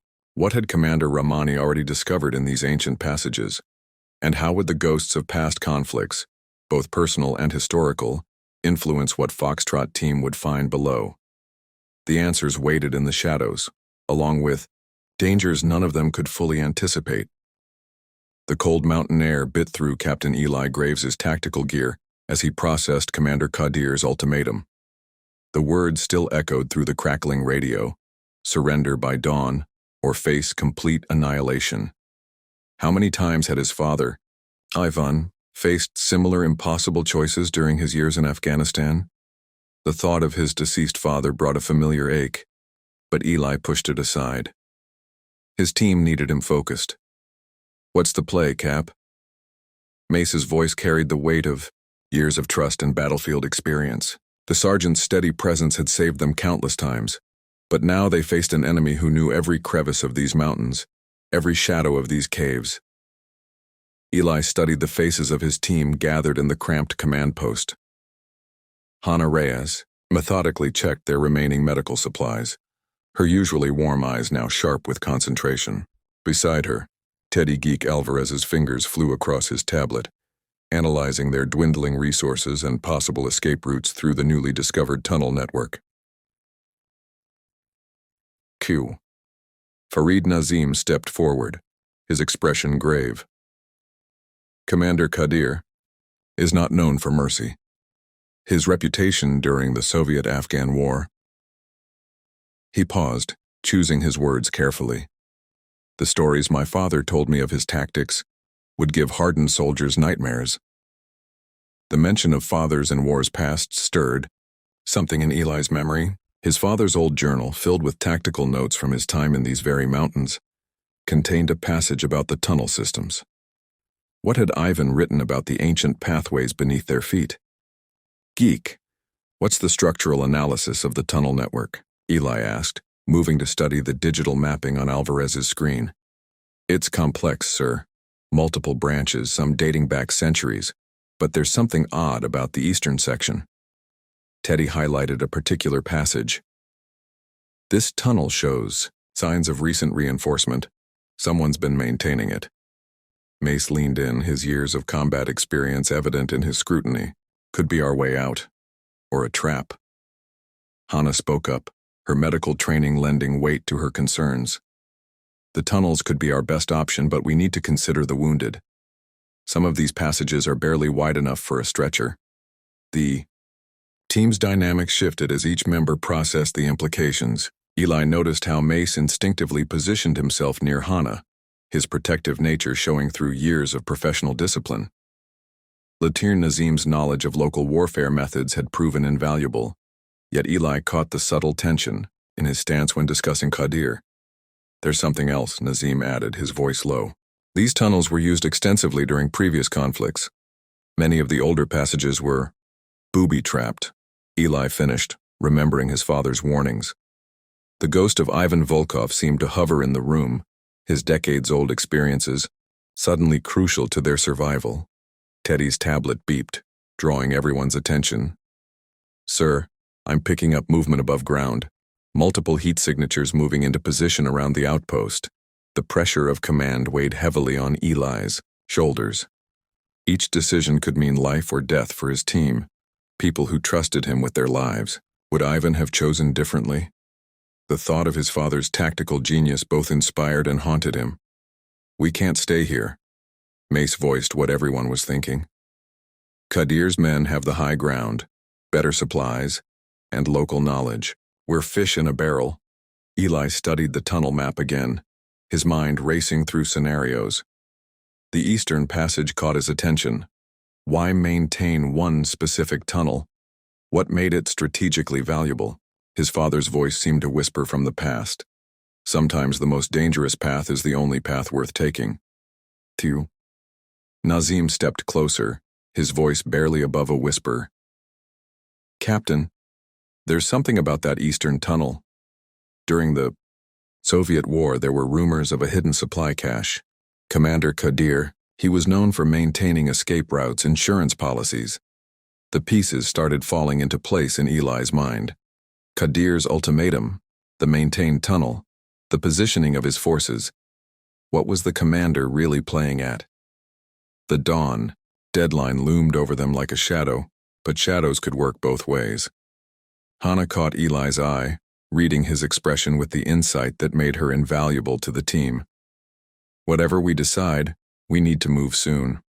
The wounded are stable, but I can't guarantee how long that will last under combat conditions." The weight of command pressed down on Eli's shoulders as he considered their options. Each choice carried potentially fatal consequences, yet inaction would certainly doom them all. How many commanders had stood in similar positions throughout history, weighing impossible choices while lives hung in the balance? The ancient art of warfare hinged not on strength alone, but on deception. As Captain Eli Graves surveyed the outpost's perimeter in the fading Afghan twilight, his father's words echoed through his mind. The best trap is the one your enemy thinks they've discovered. Those words, spoken by Ivan Volkov years ago during one of their rare moments of connection, now guided Eli's hand as he orchestrated what could be Foxtrot Team's final stand. Mace Daniels worked methodically alongside Teddy "Geek" Alvarez, their hands moving with practiced precision as they rigged false positions throughout the compound. "Remember when we pulled something similar in Kandahar?" Mace asked, his voice low as he secured a remote trigger. Teddy nodded, his usually jovial demeanor replaced by intense concentration as he wired the detonators. Qadir Farid Nazim approached. With a handful of communication devices, his expression grim but determined. "Qadir's men will expect us to defend from these positions," he explained, pointing to the obvious defensive points along the walls. "It's what any military unit would do. But Qadir knows me, knows how I think. We must give him what he expects, to see then strike from where he least expects it." Hannah Reyes moved between positions, distributing medical supplies in strategic caches. Her medical training had taught her to prepare for the worst while hoping for the best. She caught Eli's eye as she worked, and they shared a moment of silent understanding. The coming battle would test not just their tactical skills, but their ability to trust each other completely.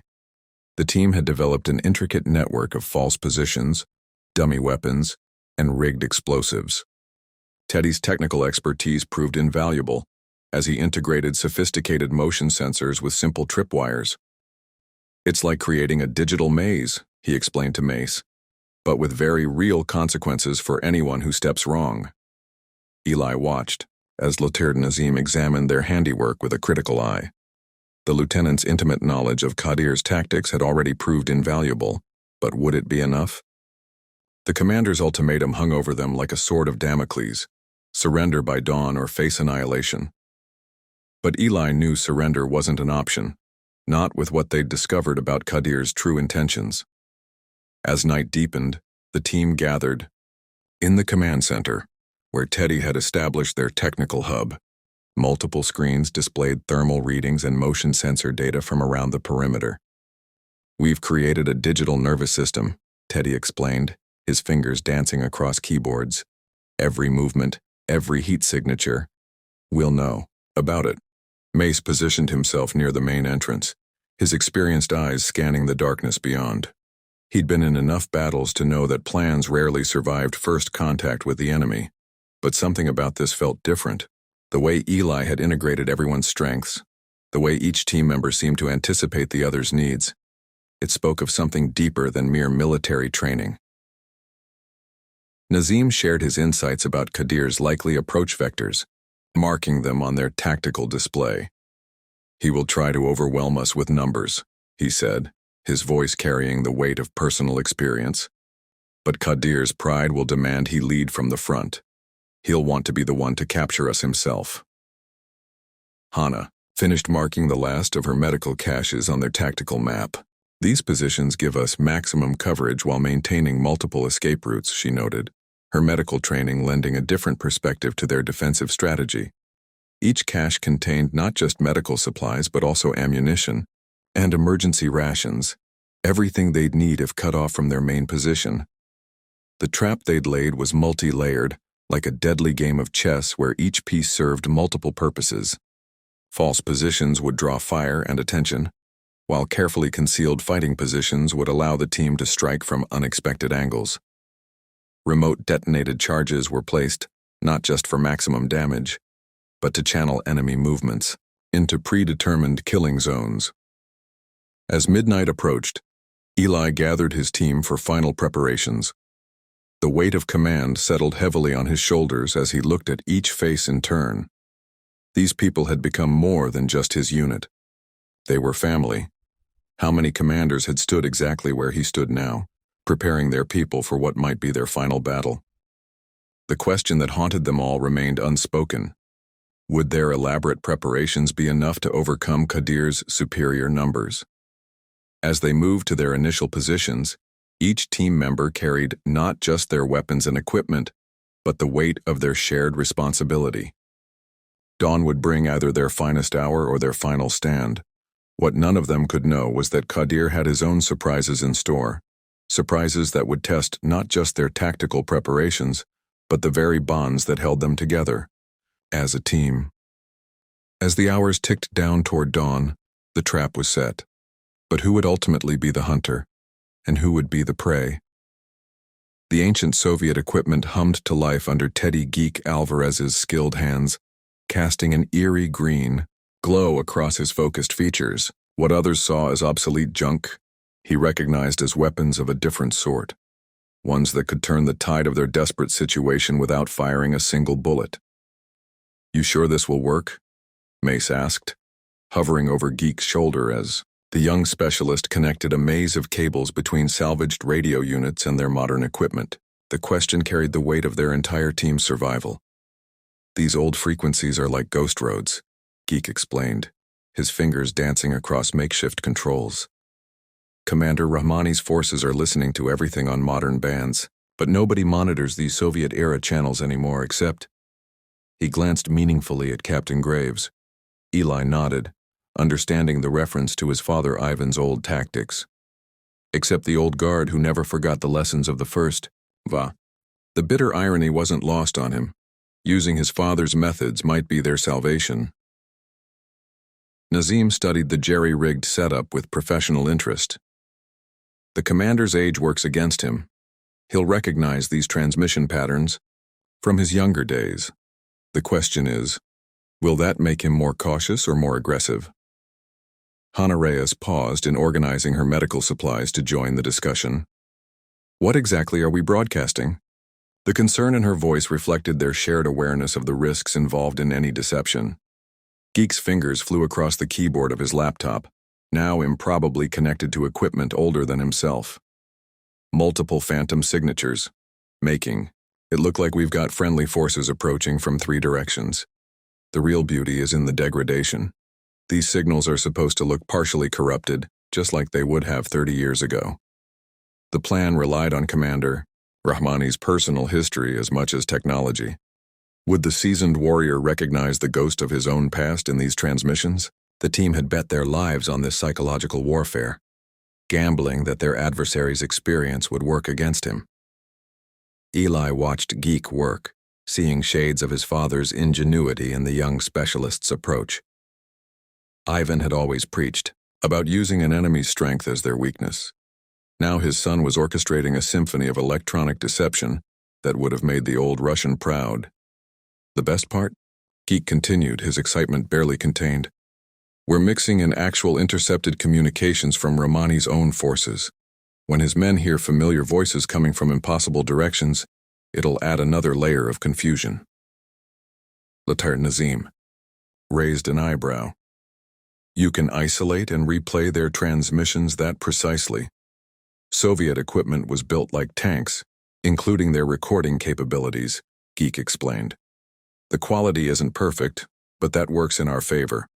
The distortion makes everything sound more authentic." Mace positioned himself at a window, scanning the darkness beyond their fortified position. "How long before they realize it's a trick?" "That's the real question," Eli mused, his mind racing through potential scenarios. "We don't need them to believe it forever. We just need them to believe it long enough."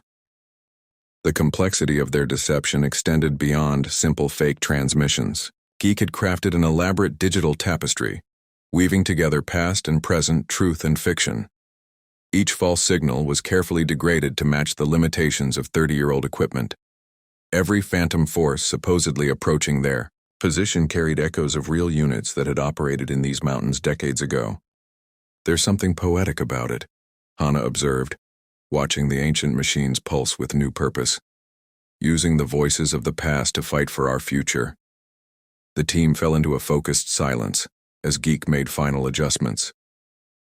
Their survival hinged on this intricate dance of electronics and psychology. Would Commander Rahmani recognize the ghost of his own war coming back to haunt him? Would he see through their deception, or would the weight of history cloud his judgment? In the default, Quiet moments before launching their electronic offensive, each team member felt the presence of the past pressing in around them. The Soviet equipment, the mountain outpost, the echoes of old conflicts, all of it seemed to whisper warnings and promises in equal measure. Geek's hand hovered over the final switch. One push would unleash their carefully crafted chaos into the enemy's communications. Would their gambit buy them the time they desperately needed? Or had they just announced their position to an enemy who would see through their deception? The ancient electronics awaited their moment to rewrite modern history while somewhere in the darkness Commander Rahmani prepared his next move. The digital ghosts of wars past stood ready to walk again, carrying with them the hopes of Foxtrot Team's survival. The first rays of dawn had barely crept over the Hindu Kush when Commander Qadir Rahmani's forces began their advance. Through his worn Soviet-era binoculars, he studied the seemingly abandoned firebase where intelligence placed the American Special Operations Team. Something about the stillness bothered him. It reminded him too much of the clever Soviet tactics he'd faced decades ago. Captain Eli Graves watched the Taliban forces through his thermal scope, his breathing steady despite the tension coursing through his body. Beside him, Mace Daniels maintained radio silence, but his presence provided the familiar comfort of countless shared operations. The plan they'd crafted relied heavily on Teddy Geek Alvarez's technical innovations, turning salvaged Soviet equipment into an elaborate deception. 3 technical vehicles approaching from the southeast. Lieutenant Farid Nazim's whispered voice crackled through their comms. They're following the exact path we predicted. Hannah Reyes, positioned with her medical kit in their fallback position, monitored the vital signs displayed on her tactical pad. The team's heart rates were elevated but controlled. They'd been in worse situations. But something about this engagement felt different, more personal, especially for their captain. The Taliban forces moved with surprising discipline, suggesting Rahmani's influence. Their first wave approached the firebase's apparent weak points, exactly where Geek's modified Soviet equipment broadcast false thermal signatures. The deception had to hold for precisely 4 minutes to draw them into the kill zone. Eli's mind flashed to his father's lessons about patience in combat. Ivan Volkov might have been a complicated figure in his life, but his tactical insights had been invaluable. The best trap, he'd said, is the one the enemy thinks they've already discovered. The first explosion caught the Taliban fighters completely off guard, not from the Americans' positions, but from their own captured Soviet-era vehicles. Geek's modifications had turned their transportation into remote-controlled decoys. The blast scattered the first wave, creating chaos in their carefully planned advance. They're responding exactly as projected, Mace observed, his voice tight with controlled tension. Rahmani's going to recognize this pattern soon. Eli knew Mace was right. Rahmani's experience during the Soviet-Afghan War would eventually help him see through their deceptions. The question was whether they could maintain the illusion long enough to complete their true objective. The firebase defense wasn't about holding ground. It was about buying time for something far more crucial. Nazim's position provided crucial intelligence as the Taliban forces regrouped.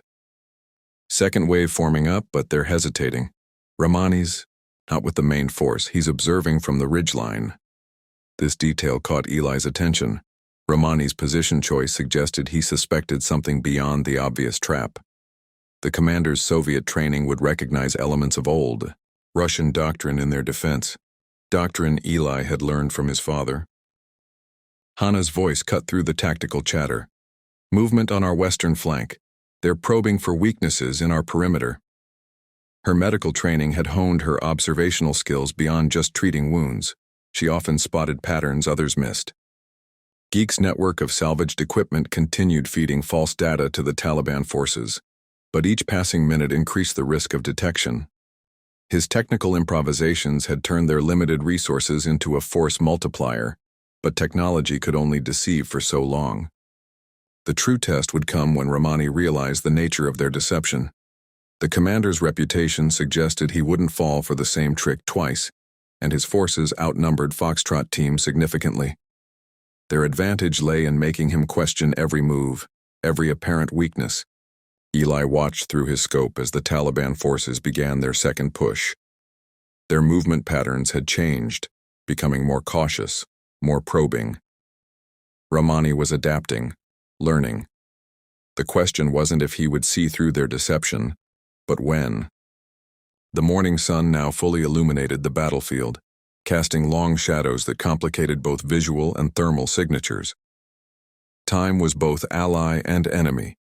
Each minute they delayed Rahmani's forces brought them closer to their objective, but also closer to the moment when their deceptions would fail. What would Rahmani do when he realized the full scope of their plan? How long could they maintain this deadly dance of deception? The answers to these questions would determine not just the success of their mission, but their survival.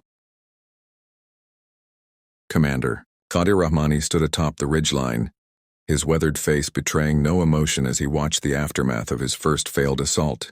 Through his binoculars he observed the scattered bodies of his fighters across the valley floor, victims of Foxtrot team's carefully laid trap.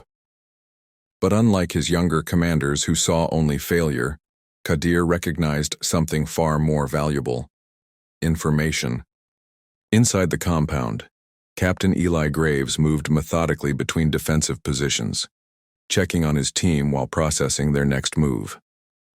The familiar weight of his father's Soviet-era compass pressed against his chest, a constant reminder of Ivan Volkov's lessons about warfare in these mountains. Never expect the same attack twice, his father had told him, words that now echoed with renewed urgency. They'll adapt, Lieutenant Farid Nazim said quietly, appearing beside Eli. Qadir isn't known for repeating mistakes.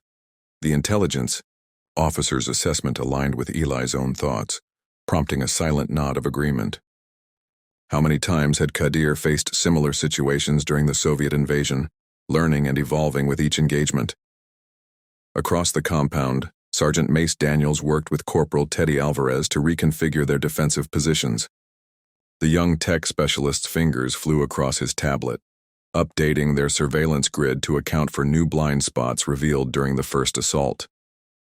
Multiple heat signatures moving along the eastern ridge, Teddy reported, his voice tight with concentration. Different pattern than before, Cap. Specialist Hannah Reyes finished treating a minor shrapnel wound on Mace's arm, her practiced movements efficient but gentle. They're probing for weaknesses, she observed, securing the bandage. Testing our response times to different approaches. The medical officer's tactical awareness had grown considerably since their deployment began, something that hadn't gone unnoticed by the team. Qadir's next move revealed itself within hours. Instead of the previous frontal assault, his forces began a series of coordinated smaller attacks from multiple angles. 3- and 4-man teams would strike quickly, then withdraw before Foxtrot could effectively respond. Each probe tested a different defensive position, gathering intelligence while forcing the defenders to expend ammunition and energy. He's mapping our capabilities, Eli explained during a brief team meeting. Every response we show gives him more data. The realization brought a fresh wave of tension to the room. How could they defend effectively while concealing their true strengths and weaknesses? Lieutenant Nazim's experience with Qadir's tactics proved invaluable as they adjusted their defensive strategy. He expects us to strengthen our weakest points, Nazim explained. So we present false vulnerabilities while hardening unexpected positions. The approach went against conventional military doctrine, but conventional thinking hadn't kept them alive this long. Mace coordinated with Teddy to implement their new defensive scheme, using their limited resources to create an elaborate deception. They established obvious firing positions while concealing their actual strong points, turning Qadir's intelligence gathering against him. Would the veteran commander recognize the trap, or would his confidence lead him to accept the apparent weaknesses at face value? The psychological toll of Qadir's probing attacks mounted as hours stretched into days. Sleep came in brief shifts, interrupted by sudden firefights that could be either genuine assaults or mere feints. Hannah noticed the strain in her teammates' faces as fatigue began to affect their decision-making speed. How long could they maintain this level of vigilance before making a fatal mistake? Eli found himself increasingly drawing on his father's lessons, filtered through the lens of bitter experience. Ivan Volkov had fought against men like Qadir during the Soviet occupation, learning harsh lessons about adaptation and survival in these unforgiving mountains. Now his son faced the same challenges, leading a team that depended on his ability to anticipate and counter each evolution in their enemy strategy. The constant pressure forced Foxtrot team to develop new communication methods and response patterns. Traditional radio calls were replaced by hand signals and pre-arranged sounds, denying Qadir's forces useful intelligence. Teddy's technical expertise allowed them to create false electronic signatures, making their small team appear larger and more widely distributed than reality. Lieutenant Nazim's understanding of local warfare proved crucial as they analyzed each probe and feint. Qadir's attacks follow traditional patterns, he explained, but with modern variations. He's combining generational knowledge with contemporary tactics. This hybrid approach made their opponent even more dangerous, blending time-tested mountain warfare with current military technology. The question that haunted them all remained unspoken. How long could this deadly dance of adaptation continue? Each side learned and adjusted, seeking advantage in an ever-shifting tactical landscape. Would victory go to the force that adapted fastest, or to the one that could maintain its effectiveness longest under relentless pressure? For Captain Eli Graves and his team, survival depended on staying one step ahead in this evolution of combat. As Qadir's forces prepared their next move, Foxtrot team continued to adapt and innovate, knowing that in this deadly game of tactical chess, stagnation meant death. What new challenges would the next hour bring, and would they be ready to meet them? The echoes of gunfire reverberated through the narrow corridors of the outpost as Foxtrot team pushed forward, their movements precise and deliberate. Captain Eli Graves felt the weight of each decision growing heavier with every room they cleared, knowing Qadir's forces could be lying in wait behind any door.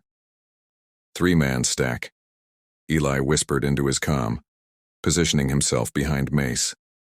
The familiar presence of his second-in-command provided a measure of comfort in the chaos. Lieutenant Nazim took up the rear position, his breathing steady despite the tension crackling through the air. Through the mesh of tactical communications, Hana's voice cut through with surgical precision. Multiple heat signatures in the next section, they're trying to funnel us. Her medical expertise had evolved into an uncanny ability to predict enemy movements, almost as if she could sense the pulse of the battlefield itself. Teddy's voice crackled through their earpieces, his usual light-hearted tone replaced by professional focus. Captain, they've rigged some kind of localized communications disruption. We'll lose contact if we push past the next checkpoint. The young specialist's warning carried the weight of experience earned through countless missions. The team's dynamic shifted seamlessly as they adapted to this new information. Eli found himself remembering his father's words from years ago, a lesson learned in the harsh winters of his youth. The battlefield doesn't care about your plan. Ivan Volkov's voice, though long silenced, still shaped his son's tactical thinking. Mace signaled silently, his hands moving in the practiced language of combat veterans. 2 tangos, 12 o'clock, possibly more in adjacent rooms. The team had cleared enough buildings together that words were often unnecessary, their movements choreographed by trust and experience. Nazim touched Eli's shoulder, indicating movement on their 6. The lieutenant's integration into the team had progressed from necessity to genuine trust, though the shadow of Qadir's influence still lingered in his eyes. They're adapting to our patterns, he whispered, confirming what Eli had already suspected. The first exchange of fire came without warning. A burst of automatic weapons fire shredded the corner where Eli's head had been moments before. Mace responded instantly, his rifle barking twice. The sound of a body hitting the floor was followed by urgent shouting in Pashto. Hana's voice remained steady as she reported from her position covering their rear. Movement in the courtyard, they're trying to circle around. Her medical bag, laden with supplies for the wounds she knew would come, didn't hamper her ability to maintain security. The close-quarters battle evolved into a deadly game of chess, each side trying to anticipate the other's moves. Eli recognized Qadir's influence in the enemy's tactics. The commander had learned from their previous encounters, adjusting his strategy to exploit the confined space. Teddy worked furiously to maintain their communications, his fingers dancing. across his tablet as he fought an invisible battle against the enemy's electronic warfare. Got a workaround, but it's temporary. 30 seconds max per burst. His dedication to keeping the team connected reflected the bonds that went deeper than mere military structure. The fighting intensified as they pushed deeper into the outpost. Each room presented new challenges, blind corners, potential ambush points, and the ever-present risk of civilian casualties. Eli felt the pressure of command weighing on him, knowing each decision could mean life or death for his team. Mace's experience showed in his fluid movements, covering angles that others might miss. His protective instincts extended beyond mere tactical necessity, especially when Hana moved forward to treat a wounded civilian caught in the crossfire. The sergeant's watchful eye never wavered, even as the sound of approaching reinforcements echoed through the corridors. Uli. Nazim's local knowledge proved invaluable as they navigated the complex layout of the outpost. This section would have been modified during the Soviet occupation, he explained between bursts of gunfire. There may be hidden passages not shown on the original plans. The team's adaptation to the close quarters environment revealed the depth of their training and trust in each other. Each member compensated for the other's blind spots, creating a seamless defensive perimeter even as they moved through the confined space. Qadir's presence, though unseen, was felt in every carefully planned obstacle and counterattack.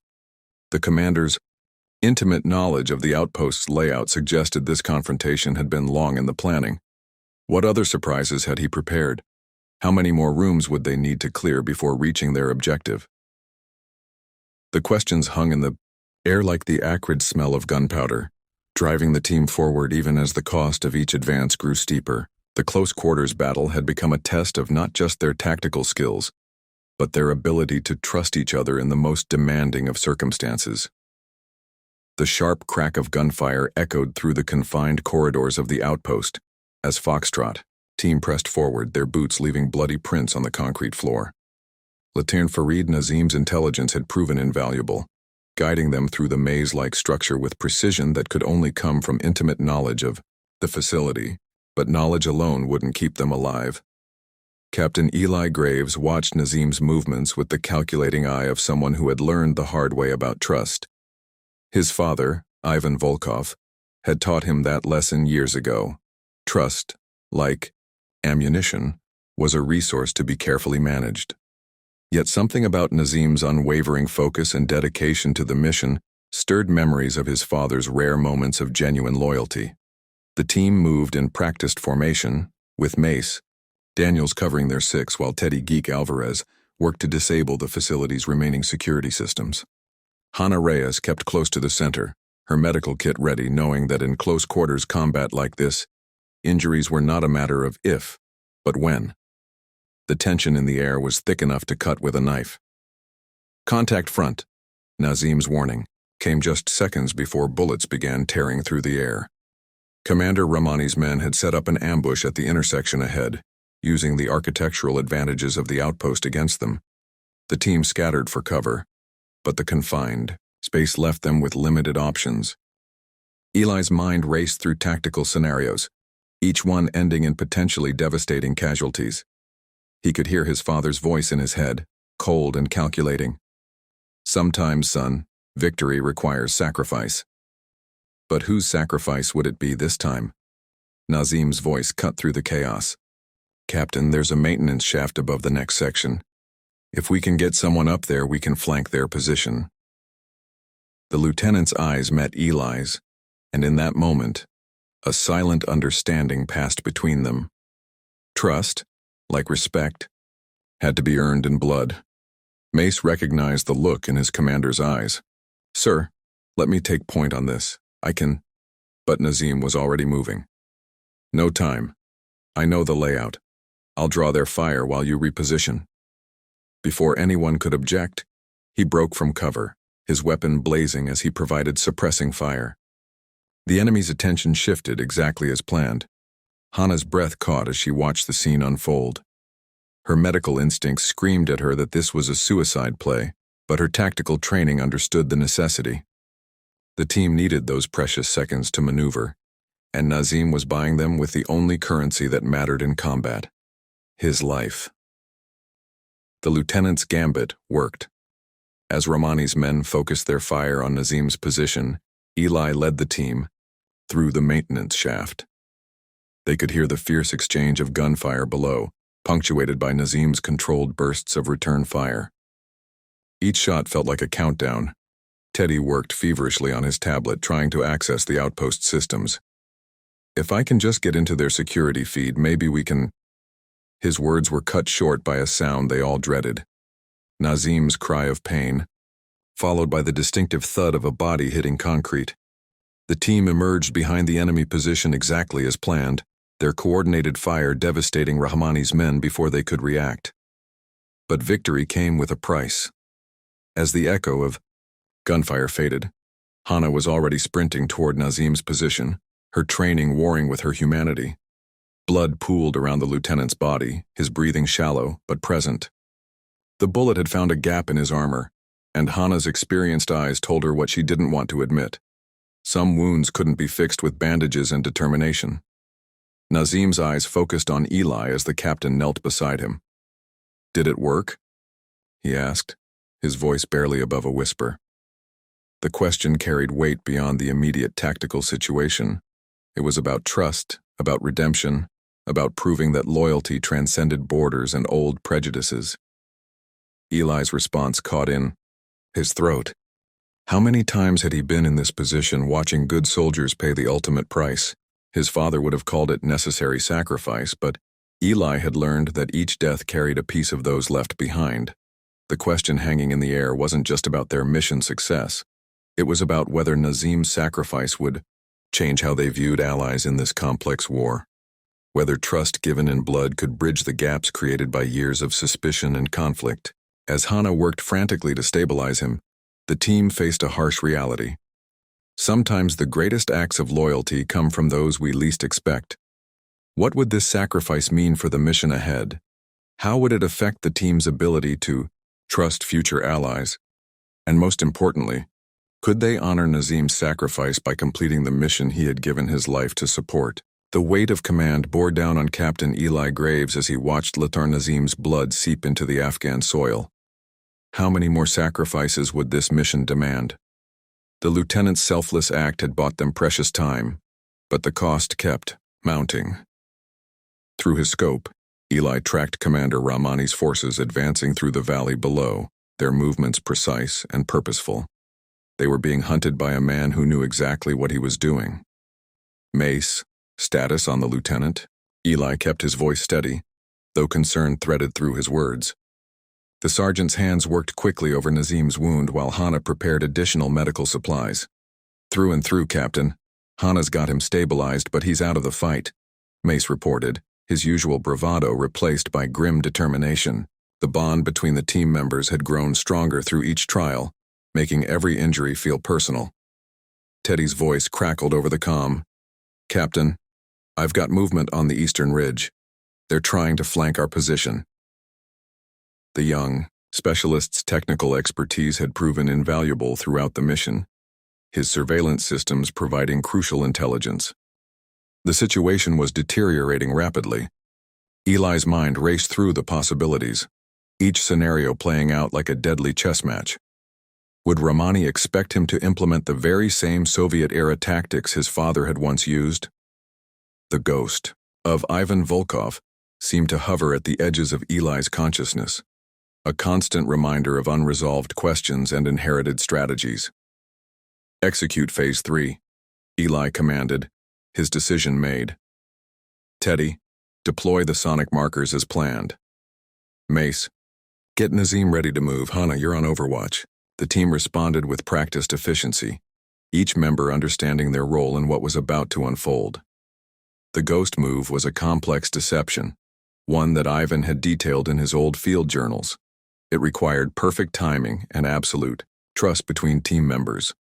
Eli had modified his father's original strategy, adapting it to modern warfare in their current circumstances. But would it be enough to outsmart a commander who had survived the Soviet-Afghan conflict?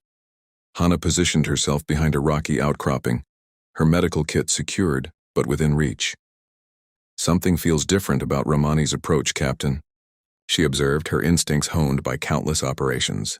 He's being too cautious. He knows we're running out of options, Eli replied, studying the enemy's formation through his scope. That's exactly what we need him to think.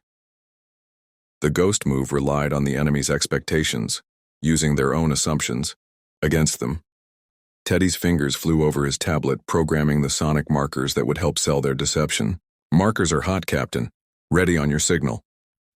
The young specialist had come far from his early days with the team, his confidence growing with each successful operation. Mace finished securing Nazim's wound and took up his position. The lieutenant, despite his injury, remained conscious and alert. Your father, Nazim spoke softly to Eli. He used this tactic at the Battle of Kandahar, yes? The question caught Eli off guard. How did Nazim know about that? The lieutenant's knowledge of Ivan's military history added another layer of complexity to their already complicated relationship, but there was no time to dwell on it.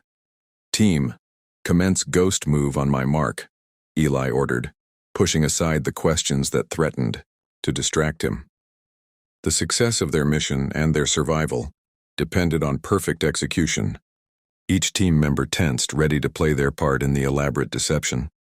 Rahmani's forces continued their advance, unaware that they were being drawn into a trap decades in the making. The ghost move was more than just a tactical maneuver. It was a bridge between past and present, a strategy born from the bitter lessons of one war being used to survive another. As Eli prepared to give the signal, he couldn't help but wonder, what would Ivan think of his son using his tactics to save an American Special Forces team? The answer, like so many things about his father, would remain a mystery. But perhaps in this moment, they were finally fighting on the same side. The sun cast long shadows across the valley as Eli raised his hand, ready to initiate the move that would either save his team or doom them all. The ghost of Ivan Volkov's legacy hung in the balance, waiting to see if the son would succeed where the father had once triumphed.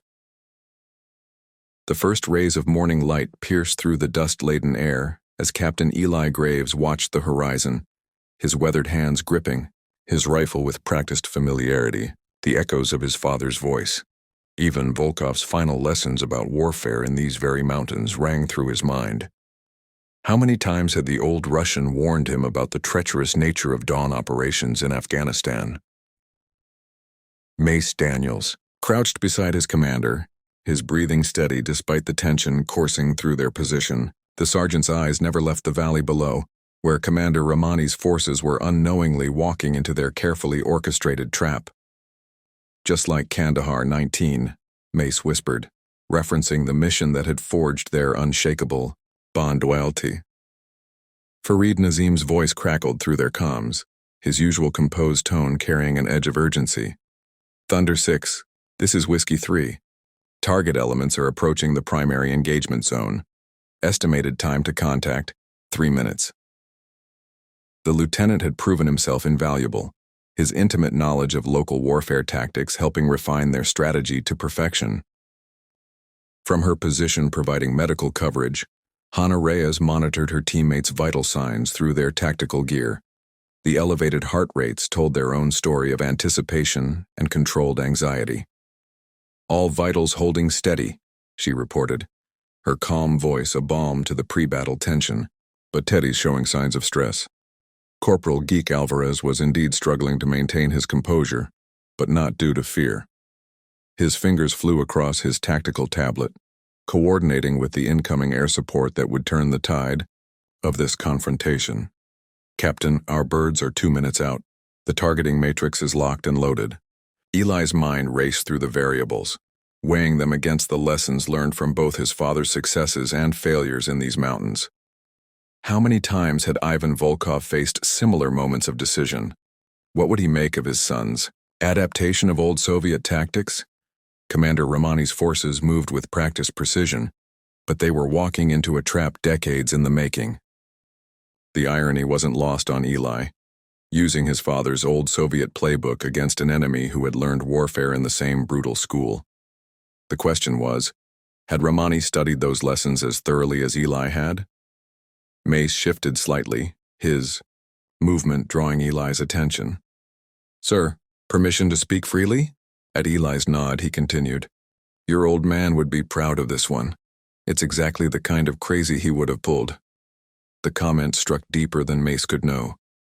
Eli's relationship with Ivan had been complicated, fractured by ideology and duty, but united by a shared understanding of warfare's brutal poetry. Now, in these same mountains where Ivan had once fought, his son was about to spring a trap using the very tactics the old Russian had perfected. 2. Nazim's voice cut through Eli's reflection. "Multiple targets entering the kill zone. Rahmani is among them. Positive visual confirmation." The lieutenant's tone carried both professional detachment and personal investment. This was as much his fight as theirs. Hana's medical sensors picked up the spike in everyone's vitals as the moment of truth approached. "Whatever we're doing, we need to do it now. These readings are redlining." Her concern was valid.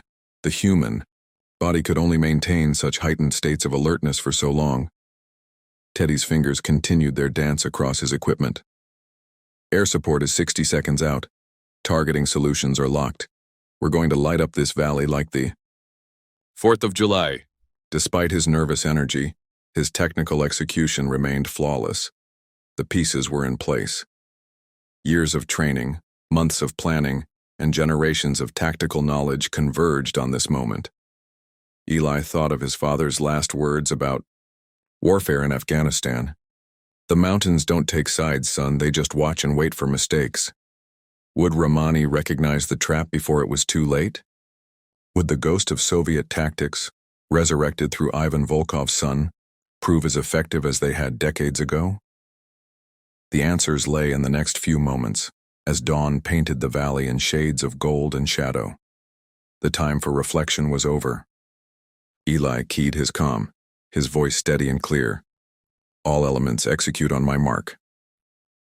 The weight of command, of responsibility, of legacy settled on his shoulders like an old friend.